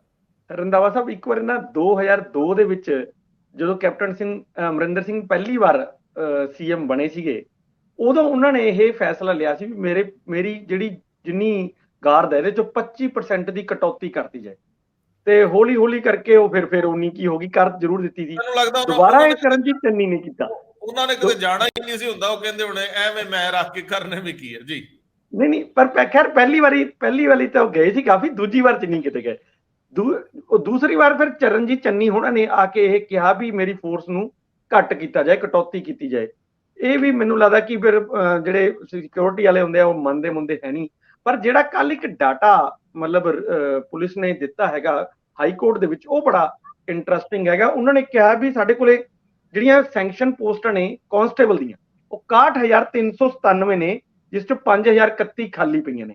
ਇਸੇ ਤਰ੍ਹਾਂ ਹੀ 13,685 ਜਿਹੜੇ ਹੈਗੇ ਨੇ ਉਹ ਹੈੱਡ ਕਾਂਸਟੇਬਲ ਨੇ, ਉਹ ਚ 1,529 ਖਾਲੀ ਪਈਆਂ ਨੇ। ਤੇ ਜਿਹੜੇ ਸਬ ਇੰਸਪੈਕਟਰ ਨੇ 3,278, ਉਹਨਾਂ ਚੋਂ 994 ਯਾਨੀ ਕਿ 33% ਦੇ ਕਰੀਬ ਜਿਹੜਾ ਹੈਗਾ ਉਹ ਖਾਲੀ ਹੈ। ਯਾਨੀ 78,000 ਜਿਹੜੀ 360 ਦੀ ਜਿਹੜੀ ਉਹ ਫੋਰਸ ਜਿਹਨੇ ਕੰਮ ਕਰਨਾ ਹੁੰਦਾ, ਉਹਦੇ ਚੋਂ ਇਹ ਤੁਸੀਂ ਲਗਾ ਲਓ 7-8 ਹਜ਼ਾਰ ਜਿਹੜੀ ਹੈਗੀ ਆ ਫੋਰਸ ਸਾਡੇ ਕੋਲ ਖਾਲੀ ਹੈ। ਇੰਡੀਆ ਜਸਟਿਸ ਦੀ ਰਿਪੋਰਟ ਹੈ ਇੱਕ ਇਹ, ਕਿ ਜਿਸ ਤਰ੍ਹਾਂ ਸਾਰੀਆਂ ਸਟੇਟਾਂ ਦਾ ਉਹਨਾਂ ਨੇ ਦੱਸਿਆ ਹੈ, ਉਹ ਕਹਿ ਰਿਹਾ ਕਿ ਪੰਜਾਬ ਤਾਂ ਬਹੁਤ ਜਿਹੜੇ ਜ਼ਿਆਦਾ ਵਾਲੇ ਉਹਨਾਂ ਸੂਬਿਆਂ ਚੋਂ ਹੈ। 264 ਪੁਲਿਸ ਕਰਮੀ 1 ਲੱਖ ਦੇ ਪਿੱਛੇ ਸਾਡੇ ਕੋਲ ਹੈਗੇ ਆ। ਤੁਸੀਂ ਦੇਖੋ ਵੀ, ਔਰ ਨਾਲ ਹਰਿਆਣਾ ਬਿਲਕੁਲ ਐਡਜੋਇਨਿੰਗ, ਉਹਦੇ ਚ 164 ਪੁਲਿਸ ਕਰਮੀ ਨੇ, ਯਾਨੀ ਕਿ 100 ਜ਼ਿਆਦਾ ਨੇ ਸਾਡੇ ਤੋਂ ਪਰ ਲੱਖ ਦੇ ਪਿੱਛੇ। ਮੈਨੂੰ ਲੱਗਦਾ ਕਿ ਜਿਹੜੀ ਇੰਨੀ ਜ਼ਿਆਦਾ ਫੋਰਸ ਹੈਗੀ ਹੈ, ਇਹ ਸਿਰਫ ਉਹ ਫੋਰਸ ਹੈ ਜਿਹੜੀ ਰੈਗੂਲਰ ਪੁਲਿਸ ਦੇ ਵਿੱਚ ਹੈ। ਇਹਦੇ ਚ ਮੈਂ ਨਾ ਅਜੇ ਤੱਕ ਇੰਸਪੈਕਟਰ, ਡੀਐਸਪੀ, ਐਸਪੀ ਮੈਂ ਕੋਈ ਨਹੀਂ ਲਿੱਤੇ, ਇਹ ਸਿਰਫ ਮੈਂ ਥੱਲੜੀ ਫੋਰਸ ਦੀ ਗੱਲ ਕਰ ਰਿਹਾ। ਬਿਲਕੁਲ ਨਾਲ ਉਹ ਨੇ। ਸਾਡੇ ਬਾਰੇ ਕਿਹਾ ਜਾ ਰਿਹਾ ਕਿ ਅਸੀਂ ਬਾਰਡਰ ਸਟੇਟ ਹੈ, ਇਸ ਕਰਕੇ ਸਾਨੂੰ ਜ਼ਿਆਦਾ ਰੱਖਣੀ ਪੈਂਦੇ ਹੈ, ਪਰ ਉਹਦੇ ਲਈ IRBs ਅਲੱਗ ਤੋਂ ਹੈਗੀਆਂ ਨੇ, ਉਹਦਾ ਇਹਦੇ ਚ ਕੋਈ ਜ਼ਿਕਰ ਨਹੀਂ ਹੈ, ਉਹ ਅਲੱਗ ਨੇ। ਜਿਹੜੀ BSF ਲੱਗੀ ਹੋਈ ਹੈ ਉਹ ਅਲੱਗ ਤੌਰ ਤੇ ਲੱਗੀ ਹੋਈ ਹੈ, ਉਹਦਾ ਇਹਦੇ ਚ ਕੋਈ ਜ਼ਿਕਰ ਨਹੀਂ ਹੈ। ਮੈਂ ਤਾਂ ਸਿਰਫ ਆਪਣੀ ਪੁਲਿਸ ਫੋਰਸ ਦੀ ਗੱਲ ਕਰ ਰਿਹਾ। ਇਹਨਾਂ ਨੇ ਜਿਹੜੀ ਆਂਤਰਿਕ ਸੁਰੱਖਿਆ ਕਰਨੀ, ਸਿਰਫ ਉਹਦੀ, ਉਹ ਚ 78,000 ਦੀ ਨਫਰੀ ਤਾਂ ਆਲਰੇਡੀ ਹੈਗੀ ਹੈ। ਫਿਰ ਵੀ ਸਾਨੂੰ ਕਿਹਾ ਜਾ ਰਿਹਾ ਕਿ ਇਹ ਘੱਟ ਨਹੀਂ, ਐਕਚੁਅਲੀ ਤਰਕ ਸੰਗਤ ਨਹੀਂ ਹੈਗੇ। ਮੈਂ ਕੱਲ ਵੀ ਤੁਹਾਨੂੰ ਸ਼ਾਇਦ ਕੱਲ ਜਾਂ ਪਰਸੋਂ ਵਾਲੇ ਪ੍ਰੋਗਰਾਮ 'ਚ ਦੱਸਿਆ ਸੀ ਕਿ ਮਨਪ੍ਰੀਤ ਬਾਦਲ ਹੋਰਾਂ ਨੇ ਇੱਕ ਰਿਵੀਲ ਕੀਤੀ ਸੀ ਗੱਲ ਬਜਟ ਸੈਸ਼ਨ ਦੇ ਦੌਰਾਨ ਹੀ, ਕਿ 8,000 ਬੰਦਾ ਸਾਡਾ ਸਿਕਿਉਰਿਟੀਆਂ ਦੇ ਵਿੱਚ ਲੱਗਿਆ ਹੋਇਆ। ਯਾਨੀ ਕਿ ਜਿੱਥੇ ਥਾਣਿਆਂ ਦੇ ਵਿੱਚ ਜਿੱਥੇ ਲੋੜ ਹੈ, ਜਿੱਥੇ ਲੋਕਾਂ ਨੂੰ ਇਨਸਾਫ ਨਹੀਂ ਮਿਲ ਰਿਹਾ, ਉਹ ਗੇੜੇ ਕੱਢਦੇ ਰਹਿੰਦੇ ਆ ਵੀ ਆਪਣੀ ਮੇਰੇ ਕੋਈ ਮੋਟਰਸਾਈਕਲ ਚੋਰੀ ਹੋ ਗਿਆ ਜਾਂ ਕੋਈ ਕਤਲ ਹੋ ਗਿਆ ਜਾਂ ਕੋਈ ਚੈਨ ਸਨੈਚਿੰਗ ਹੋ ਗਈ, ਉਹ ਵਾਲੇ ਬੰਦੇ ਨੂੰ ਤਾਂ ਇਨਸਾਫ ਮਿਲ ਨਹੀਂ ਰਿਹਾ। ਲੇਕਿਨ ਤੁਸੀਂ ਦੇਖੋ, ਇੱਕ ਸਧਾਰਨ ਜੇ OSDਆਂ ਮੁੱਖ ਮੰਤਰੀ ਦੇ ਹੋਣ ਚਾਹੇ ਕਿਸੇ ਹੋਰ ਦੇ ਹੋਣ, ਉਹਨਾਂ ਦੇ ਨਾਲ ਇੱਕ 2-2 ਜਿਪਸੀਆਂ ਉਹਨਾਂ ਦੇ ਫੁੱਲ ਉਹ ਚੜੀਆਂ, ਉਹਨਾਂ ਦੇ ਵਿੱਚ ਜਿਹੜੀ ਹੈਗੀ ਹੈ ਗਾਰਦਾਂ। ਇਹ ਸਾਰੀਆਂ ਚੀਜ਼ਾਂ ਕਿੱਧਰ ਵੱਲ ਨੂੰ ਜਾ ਰਹੀਆਂ ਨੇ? ਮੈਨੂੰ ਲੱਗਦਾ ਕਿ ਇੱਥੇ ਹੁਣ ਮੌਕਾ ਆ ਗਿਆ ਹੈ ਭਗਵੰਤ ਮਾਨ ਹੋਣਾ ਕੋਲੇ। ਦੇਖੋ, ਬਹੁਤ ਅੱਛਾ ਮੌਕਾ ਹੈ, ਕਿਉਂਕਿ ਉਹਨਾਂ ਦੇ ਉੱਤੇ ਪਿੱਛੇ ਕੋਈ ਬੈਗੇਜ ਨਹੀਂ ਹੈ। ਅੱਜ ਉਹਨਾਂ ਦੇ ਕੋਲੇ ਹੈ ਟਾਈਮ ਵੀ ਹੈ ਔਰ ਮੌਕਾ ਵੀ ਹੈ ਕਿ ਉਹ ਇਹਨੂੰ ਠੀਕ ਕਰਨ। ਹਾਲਾਂਕਿ ਮੈਨੂੰ ਇਹ ਪੂਰਾ ਯਕੀਨ ਹੈ ਕਿ ਪੁਲਿਸ ਜਿਹੜੀ ਹੁੰਦੀ ਹੈ ਉਹ ਬਿਲਕੁਲ ਇਹ ਕਰਨ ਨਹੀਂ ਦੇਗੀ, ਉਹ ਅਲਾਓ ਹੀ ਨਹੀਂ ਕਰਦੇ। ਉਹ ਇਸ ਤਰ੍ਹਾਂ ਦਾ ਕੁਛ ਨਾ ਕੁਛ ਦੱਸ ਦੇਣਗੇ ਵੀ ਚਾਹੇ ਜੀ ਇੱਥੇ ਕ੍ਰਾਈਮ ਬਹੁਤ ਹੈ ਜੀ, ਇੱਥੇ ਡਰੱਗਸ ਬਹੁਤ ਹੈ ਜੀ, ਇੱਥੇ ਅਸੀਂ ਬਿਲਕੁਲ ਬਾਰਡਰ ਦੇ ਉੱਤੇ ਬੈਠੇ ਹਾਂ ਜੀ। ਇਸ ਤਰ੍ਹਾਂ ਦੇ ਬਹੁਤ ਸਾਰੇ ਹੈਗੇ ਚੀਜ਼ਾਂ ਜਿਨ੍ਹਾਂ ਦੇ ਬਹਾਨੇ ਉਹ ਬਣਾ ਕੇ ਪੁਲਿਸ ਫੋਰਸ ਦਾ ਜਿਹੜਾ ਖਰਚਾ ਹੈ ਉਹ ਵਧਾਈ ਜਾਣਗੇ। ਅੱਜ ਪੁਲਿਸ ਫੋਰਸ ਦਾ ਖਰਚਾ ਹੀ ਸਾਡਾ 3600 ਕਰੋੜ ਤੋਂ ਉੱਪਰ ਹੋ ਚੁੱਕਿਆ। ਉਹ ਇਸ ਕਰਕੇ ਕਿ ਜਿਵੇਂ ਮੈਂ ਤੁਹਾਨੂੰ ਪਹਿਲਾਂ ਕਿਹਾ ਕਿ ਸਾਡੇ ਕੋਲੇ ਨਾ ਸਿਰਫ ਪੁਲਿਸ ਫੋਰਸ ਜ਼ਿਆਦਾ ਹੈ, ਅਸੀਂ 264 ਹਾਂ, ਹਰਿਆਣਾ 164 ਹੈ ਪਰ ਲੱਖ ਦੇ ਪਿੱਛੇ, ਪਰ ਨਾਲ ਦੀ ਨਾਲ ਸਾਡੇ ਪੁਲਿਸ ਕਰਮੀਆਂ ਦੀ ਸੈਲਰੀ ਵੀ ਉਹਨਾਂ ਤੋਂ ਕਿਤੇ ਜ਼ਿਆਦਾ ਹੈ। ਉਹ ਬਹੁਤ ਵਾਰੀ ਇੱਥੇ ਡਿਮਾਂਡ ਕਰ ਚੁੱਕੇ ਆਪਣੀ ਸਰਕਾਰ ਨੂੰ ਵੀ ਸਾਡੀ ਸੈਲਰੀ ਜਿਹੜੀ ਹੈ ਉਹ ਪੰਜਾਬ ਸਰਕਾਰ ਦੇ ਕਾਂਸਟੇਬਲ ਦੇ ਬਰਾਬਰ ਕੀਤੀ ਜਾਏ, ਪਰ ਉਹ ਨਹੀਂ ਕੀਤੀ ਜਾ ਰਹੀ। ਉਹਨਾਂ ਨੇ ਆਪਣੀ ਬਹੁਤ ਘੱਟ ਰੱਖੀ ਹੋਈ ਹੈ। ਗੁਜਰਾਤ ਦੀ ਇਸ ਤੋਂ ਵੀ ਜ਼ਿਆਦਾ ਘੱਟ ਹੈ। ਮਤਲਬ ਤੁਸੀਂ ਦੇਖੋ ਕਿ ਇਹ ਸਾਰੀਆਂ ਚੀਜ਼ਾਂ ਦਾ ਜਿਹੜਾ ਖਰਚਾ ਹੈ ਉਹ ਅਲਟੀਮੇਟਲੀ ਤਾਂ ਪੰਜਾਬ ਦੇ ਲੋਕਾਂ ਤੇ ਹੀ ਪੈ ਰਿਹਾ। ਇਸੇ ਕਰਕੇ ਹੀ ਅੱਜ ਜਿਹੜਾ ਸਾਡਾ ਸੈਲਰੀ ਬਿੱਲ ਹੈ ਉਹ ਕਿੱਥੇ ਪਹੁੰਚ ਗਿਆ। ਸਾਨੂੰ ਇਹਦੇ ਸਾਰੇ ਚੀਜ਼ਾਂ ਬਾਰੇ ਸੋਚਣ ਦੀ ਲੋੜ ਹੈ। ਜੇ ਪੋਸਟਾਂ ਇੰਨੀਆਂ ਖਾਲੀ ਨੇ ਤਾਂ ਮੈਨੂੰ ਲੱਗਦਾ ਖਾਲੀ ਰੱਖ ਲੈਣੀਆਂ ਚਾਹੀਦੀਆਂ, ਕੋਈ ਜ਼ਰੂਰੀ ਨਹੀਂ ਹੈ ਕਿ ਭਰੀਆਂ ਹੀ ਜਾਣ ਇਹ ਸਾਰੀਆਂ। ਇਹ ਤਾਂ ਜ਼ਿਆਦਾ ਸਿਰਫ ਮੈਨੂੰ ਲੱਗਦਾ ਕਿ ਜਿਹੜੇ ਵਰਤੇ ਜਾ ਰਹੇ ਨੇ ਉਹ ਸਿਰਫ ਔਰ ਸਿਰਫ ਜਿੰਨੇ ਸਾਡੇ ਆਹ ਨੌਕਰੀਆਂ ਮੰਗਣ ਲਈ ਅੰਦੋਲਨ ਕਰਦੇ ਨੇ, ਚਾਹੇ ਟੀਚਰ ਹੋਣ ਚਾਹੇ ਕੋਈ ਹੋਰ ਹੋਣ, ਉਹਨਾਂ ਨੂੰ ਵਿਚਾਰਿਆਂ ਨੂੰ ਕੁੱਟਣ ਲਈ ਹੀ ਭਰਤੀ ਕੀਤੇ ਜਾਂਦੇ ਆ। ਅਦਰਵਾਈਜ਼ ਇਹ ਹੋਰ ਤਾਂ ਕੋਈ ਕੰਮ ਇਹਨਾਂ ਕੋਲ ਹੈ ਨਹੀਂ ਹੈ। ਪੰਜਾਬ ਦੇ ਵਿੱਚ ਜਿਹੜੀ ਵੀ ਸੱਤਾਧਾਰੀ ਧਿਰ ਆਈ ਉਹਨੇ ਸਾਰੀ ਰੁਚੀ ਪੁਲਿਸ ਰਾਜ ਬਣਾਉਣ 'ਚ ਦਿਖਾਈ। ਇਸੇ ਕਰਕੇ ਪੁਲਿਸ ਨੂੰ ਸਮੇਂ-ਸਮੇਂ ਤੇ ਸਟਰੈਂਥਨ ਕੀਤਾ ਗਿਆ, ਕਿਉਂਕਿ ਸਭ ਤੋਂ ਨੇੜਤਾ ਹਾਸਲ ਕਰ ਜਾਂਦੇ ਆ ਸੁਪਰ ਕਾਪ ਜਿਹੜੇ ਹੁੰਦੇ ਆ ਕਿਸੇ ਵੀ ਸੀਐਮ ਜਾਂ ਡਿਪਟੀ ਸੀਐਮ ਦੀ। ਇਹੀ ਮੈਨੂੰ ਲੱਗਦਾ ਸਭ ਤੋਂ ਵੱਡਾ ਸੰਕਟ ਹੈ। ਲੇਕਿਨ ਇਹ ਸੰਕਟ ਕਿਸੇ ਵੀ ਸਮਾਜ ਲਈ, ਕਿਉਂਕਿ ਪੁਲਿਸ ਤਾਂ ਫਰੈਂਡਲੀ ਹੋਣੀ ਚਾਹੀਦੀ ਹੈ, ਖੌਫ ਦਾ ਸੂਚਕ ਨਹੀਂ ਹੋਣੀ ਚਾਹੀਦੀ। ਪੰਜਾਬ ਦੇ ਵਿੱਚ ਹੁਣ ਲੋਕ ਜੇ ਰਿਵੋਲਟ ਕਰਨ ਲੱਗੇ ਆ ਹਰ ਗੱਲ ਤੇ ਉਹ ਜਿੱਦਾਂ ਧੱਕ ਕੇ ਕੰਧ ਨਾਲ ਲਾਏ ਵਿਅਕਤੀ ਵਾਲੀ ਸਥਿਤੀ ਹੁੰਦੀ ਹੈ, ਉਹੀ ਹੁੰਦੀ ਕਿ ਇਸ ਤੋਂ ਪਿੱਛੇ ਕਿੱਥੇ ਜਾਊਗਾ। ਭਾਸਕਰ ਸਾਹਿਬ, ਇੱਕ ਤਾਂ ਇੱਥੇ ਥੋੜੀ ਜਿਹੀ ਟਿੱਪਣੀ ਛੋਟੀ ਦਿਓ ਸੰਖੇਪ ਚ, ਤੇ ਇੱਕ ਬਹੁਤ ਤੇਜ਼ੀ ਨਾਲ ਅੱਜ ਵਿਜੀਲੈਂਸ ਦੇ ਦਫ਼ਤਰ ਦੇ ਵਿੱਚ ਕਾਫੀ ਰੌਣਕ ਰਹਿਣ ਵਾਲੀ ਹੈ।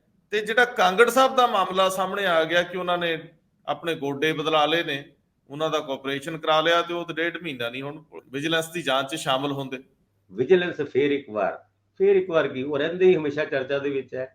ਅੱਜ ਚਰਨਜੀਤ ਸਿੰਘ ਚੰਨੀ ਉਹਨਾਂ ਨੂੰ ਦੁਬਾਰਾ ਸੱਦਿਆ ਹੋਇਆ, 6 ਘੰਟੇ ਦੀ, 9 ਘੰਟੇ ਦੀ, 10 ਘੰਟੇ ਦੀ, ਕਿੰਨੇ ਘੰਟਿਆਂ ਦੀ ਪੁੱਛਗਿੱਛ ਹੁੰਦੀ ਹੈ, ਇਹ ਤੇ ਘੰਟਿਆਂ ਤੋਂ ਬਾਅਦ ਹੀ ਪਤਾ ਲੱਗਦਾ ਹੈ।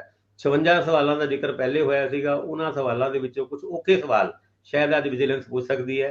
ਉਸ ਤੋਂ ਇਲਾਵਾ ਬਲਬੀਰ ਸਿੰਘ ਸਿੱਧੂ ਹੋਣਾ, ਉਹ ਵੀ ਡਿਸਪ੍ਰੋਪੋਰਸ਼ਨੇਟ ਆਫੈਸਟ ਦੇ ਕੇਸ ਦੇ ਵਿੱਚ ਅੱਜ ਸੱਦੇ ਹੋਏ ਨੇ।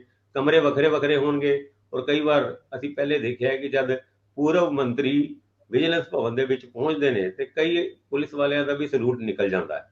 ਉਹਨੂੰ ਸਲੂਟ ਨਿਕਲੂਗਾ ਕੀ ਨਿਕਲੂਗਾ ਇਹ ਤੇ ਚਲੋ ਬਾਅਦ ਚੋਂ ਦੇਖਾਂਗੇ। ਜਿੱਥੇ ਤੱਕ ਗੁਰਪ੍ਰੀਤ ਕਾਂਗੜ ਉਹਨਾਂ ਦੀ ਗੱਲ ਹੈਗੀ ਹੈ, ਕਾਂਗੜ ਉਹਨਾਂ ਨੇ ਬਦਲਵਾ ਲਏ ਗੋਡੇ, ਕਿਉਂਕਿ ਵਿਜੀਲੈਂਸ ਨੇ ਉਹਨਾਂ ਨੂੰ 2-4 ਵਾਰ ਪਿੱਛੇ ਸੱਦਿਆ ਸੀਗਾ। ਹੁਣ ਵਿਜੀਲੈਂਸ ਦੇ ਦਫ਼ਤਰ ਜਾਣਾ ਹੋਏ ਤੇ ਕਈ ਵਾਰ ਗੋਡੇ ਭਾਰ ਨਹੀਂ ਚੱਲਦੇ, ਉਹਨਾਂ ਨੇ ਹੁਣ ਬਦਲਵਾ ਹੀ ਲਏ ਨੇ। ਹੁਣ ਗੋਲਡ ਪਲੇਟਡ ਲਾਏ ਨੇ ਕਿ ਦੂਜੇ ਲਾਏ ਨੇ ਪਤਾ ਨਹੀਂ, ਪਰ ਉਹਨਾਂ ਦੇ ਗੋਡਿਆਂ ਕਰਕੇ 1-1.5 ਮਹੀਨੇ ਉਹਨਾਂ ਦਾ ਵਿਜੀਲੈਂਸ ਚੱਕਰ ਲੱਗਣਾ ਸ਼ਾਇਦ ਲੱਗਦਾ ਹੈ ਕਿ ਵੀ ਰਿਆਤ ਮਿਲ ਜਾਏਗੀ। ਪਰ ਵਿਜੀਲੈਂਸ ਵਾਲਿਆਂ ਨੇ ਵੀ ਇਸ 1-1.5 ਮਹੀਨੇ ਵਾਸਤੇ ਆਪਣਾ ਲੈਗ ਵਰਕ ਸ਼ੁਰੂ ਕਰਤਾ ਹੈ। ਗੋਡੇ ਉਹਨਾਂ ਨੇ ਬਦਲਵਾਏ ਨੇ, ਲੈਗ ਵਰਕ ਵਿਜੀਲੈਂਸ ਨੇ ਸ਼ੁਰੂ ਕਰਤਾ ਹੈ। ਕਾਂਗੜ ਸਾਹਿਬ ਦੀ ਸਾਰੀ ਪ੍ਰਾਪਰਟੀਆਂ ਦਾ ਫੀਤੇ ਲੈ ਕੇ ਜਾ ਕੇ ਨਪਾਈ ਨੂੰ ਕੋਈ ਕਰਕੇ 1.5 ਮਹੀਨੇ ਤੱਕ ਜਦ ਕਾਂਗੜ ਸਾਹਿਬ ਦੇ ਗੋਡੇ ਠੀਕ ਹੁੰਦੇ ਨੇ ਤੇ ਇਹਨਾਂ ਦਾ ਲੈਗ ਵਰਕ ਤਦ ਤੱਕ ਖਤਮ ਹੋ ਚੁੱਕਿਆ ਹੋਏਗਾ। ਤੇ ਦੋਨੋਂ ਆਮਨੇ ਸਾਹਮਣੇ ਜਦ ਬੈਠਣਗੇ ਤੇ ਵਿਜੀਲੈਂਸ ਆਪਣੀ ਰਿਪੋਰਟ ਰੱਖੇਗੀ ਤੇ ਕਾਂਗੜ ਸਾਹਿਬ ਆਪਣੀ ਰਿਪੋਰਟ ਰੱਖਣਗੇ। ਮੈਚ ਕਰੂਗੀ ਜਾਂ ਨਹੀਂ ਕਰੂਗੀ ਇਹ ਤਾਂ ਚਲੋ ਬਾਅਦ ਚੋਂ ਦੇਖਾਂਗੇ, ਪਰ ਵਿਜੀਲੈਂਸ ਦੇ ਵਿੱਚ ਅੱਜ ਫੇਰ ਇੱਕ ਰੌਣਕ ਲੱਗਣ ਵਾਲੀ। ਰੌਣਕ ਤਾਂ ਦੁਪਹਿਰ ਬਾਅਦ ਚ ਰਿਜ਼ਲਟ ਕੀ ਦਿੰਦੀ ਆ ਉਦੋਂ ਤੱਕ ਖੜਾਂਗੇ, ਪਹੁੰਚਾਂਗੇ ਇਸ ਮਾਮਲੇ 'ਚ। ਲੇਕਿਨ ਇਹ ਕਾਫੀ ਅਹਿਮ ਆ ਕਿ ਇਮਿਊਨਿਟੀ ਕਿਨੋਂ ਮਿਲੀ ਹੋਈ ਆ, ਕਿਉਂਕਿ ਕਾਫੀ ਉੱਪਰਲੀ ਸੱਤਾ ਦੇ ਨੇੜੇ ਨੇ ਵਿਅਕਤੀ। ਹੁਣ ਇਮਿਊਨਿਟੀ ਜੇ ਵਰਕ ਨਹੀਂ ਕਰਦੀ ਤੇ ਉੱਪਰਲੀ ਸੱਤਾ ਵੱਲ ਮੁੜ ਕੇ ਜਾਊ ਕੌਣ? ਇਹ ਵੀ ਅੱਜ ਕੱਲ ਸੱਜਰੇ ਬਣੇ ਭਾਜਪਾਈ, ਕਾਂਗਰਸੀਆਂ ਤੋਂ ਸੱਜਰੇ ਬਣੇ ਭਾਜਪਾਈਆਂ ਦੇ ਅੰਦਰ ਜਦੋਂ ਜਲੰਧਰ ਦੀ ਚੋਣ 'ਚ ਇਕੱਠੇ ਹੁੰਦੇ ਆ ਤੇ ਫਿਰ ਚਰਚਾ ਹੁੰਦੀ ਹੈ। ਇਹਨੂੰ ਚੁੰਝ ਚਰਚਾ ਕਹਿੰਦੇ ਆ। ਤੇ ਇਹ ਚੁੰਝ ਚਰਚਾ ਅੱਜ ਕੱਲ ਖੁੰਡਾਂ ਤੇ ਬੈਠ ਕੇ ਨਹੀਂ ਹੁੰਦੀ, ਬੋੜਾਂ ਥੱਲੇ, ਇਹ ਹੁੰਦੀ ਹੈ ਵੱਡੇ ਵੱਡੇ ਹੋਟਲਾਂ ਦੇ ਕਮਰਿਆਂ ਦੇ ਵਿੱਚ, ਸਵੀਟ ਰੂਮਸ ਦੇ ਵਿੱਚ ਹੁੰਦੀ ਹੈ। ਸਵਾਲ ਇਸ ਗੱਲ ਤੇ ਵੀ ਹੈ ਕਿ ਫਿਰ ਇੱਕ ਦੂਜੇ ਨੂੰ ਨਹੋਰਾ ਮਾਰਦੇ, ਯਾਰ ਫਾਇਦਾ ਕੀ ਹੋਇਆ? ਫਿਰ ਉੱਥੇ ਮਾੜੇ ਸੀ, 4 ਵੋਟਾਂ ਵੀ ਉੱਥੇ ਹੀ ਸੀ, ਇੱਥੇ ਤੇ ਨਵੇਂ ਸਿਰਿਓਂ ਪੈਦਾ ਕਰਨੀਆਂ ਪੈਣੀਆਂ। ਇਹਨਾਂ ਸਾਰੇ ਸਵਾਲਾਂ ਦੇ ਉੱਤੇ ਹੁਣ ਆਪਾਂ ਬਹੁਤ ਹੀ ਲੰਬੀ ਚੌੜੀ ਗੱਲਾਂ ਕਰੀਏ। ਭਾਸਕਰ ਸਾਹਿਬ ਦਾ ਜੀ ਬੜਾ ਕਰਨ ਡਿਆ ਵੀ ਮੈਂ ਕੁਝ ਕਵਾਂ, ਚਲੋ ਕਹਿ ਲਓ। ਤੁਸੀਂ ਪਿੱਛੇ ਪੁੱਛਿਆ ਸੀਗਾ ਥੋੜੀ ਦੇਰ ਪਹਿਲੇ ਕਿ ਇਹ ਵਿਜੀਲੈਂਸ ਵਾਲਿਆਂ ਨੇ ਨੀਲੇ ਸ਼ੀਸ਼ੇ ਕਿਉਂ ਲਾਏ ਨੇ। ਉਹ ਨੀਲੇ ਸ਼ੀਸ਼ੇ ਇਸ ਕਰਕੇ ਲਾਏ ਨੇ ਕਿ ਅੰਦਰੋਂ ਉਹਨਾਂ ਨੂੰ ਬਾਹਰ ਦਾ ਸਾਰਾ ਸੀਨ ਨਜ਼ਰ ਆਉਂਦਾ ਹੈ। ਜਦ ਕਦੀ ਰਾਜਾ ਵੜਿੰਗ ਹੋਣਾ, ਆਸ਼ੂ ਹੋਣਾ ਥੈਲਾ ਲੈ ਕੇ ਜਾਂ ਫਿਰ ਖੰਭੇ ਤੇ ਚੜ ਕੇ ਕੁਝ ਕਹਿੰਦੇ ਨੇ, ਉਹ ਵੀ ਨਜ਼ਰ ਆਉਂਦੇ ਨੇ। ਤੇ ਜਦ ਚੰਨੀ ਉਹਨਾਂ ਅੰਦਰ ਆ ਰਹੇ ਹੁੰਦੇ ਨੇ, ਬਾਹਰ ਕਿਹਦੇ ਨਾਲ ਕੀ ਗੱਲ ਕਰ ਰਹੇ ਨੇ, ਹੋ ਸਕਦਾ ਮਾਈਕ ਮੂਇਕ ਵੀ ਫਿੱਟ ਕੀਤੇ ਹੋਣ, ਪਰ ਨੀਲੇ ਸ਼ੀਸ਼ਿਆਂ ਦਾ ਬੜਾ ਫਰਕ ਪੈਂਦਾ ਹੈ। ਤੁਸੀਂ ਕੌਣ ਕਿਸ ਨੂੰ ਦੇਖ ਰਿਹਾ ਹੈ, ਬਾਹਰ ਵਾਲਿਆਂ ਤੋਂ ਨਹੀਂ ਪਤਾ ਲੱਗਦਾ, ਪਰ ਅੰਦਰ ਵਾਲਿਆਂ ਨੂੰ ਸਾਰਾ ਬਾਹਰ ਦਾ ਦ੍ਰਿਸ਼ ਹੈ ਸਾਫ਼ ਨਜ਼ਰ ਆਉਂਦਾ। ਪਤਾ ਨਹੀਂ ਹੁਣ ਨੀਲੇ ਨੇ ਕਿ ਹਰੇ ਨੇ। ਅੱਜ ਕੱਲ ਮੇਰੀਆਂ ਵੀ ਅੱਖਾਂ ਪ੍ਰੋਪਰ ਕੰਮ ਨਹੀਂ ਕਰਦੀਆਂ। ਬਹੁਤ ਮਿਹਰਬਾਨੀ, ਬਹੁਤ ਧੰਨਵਾਦ। ਧੰਨਵਾਦ ਜੀ।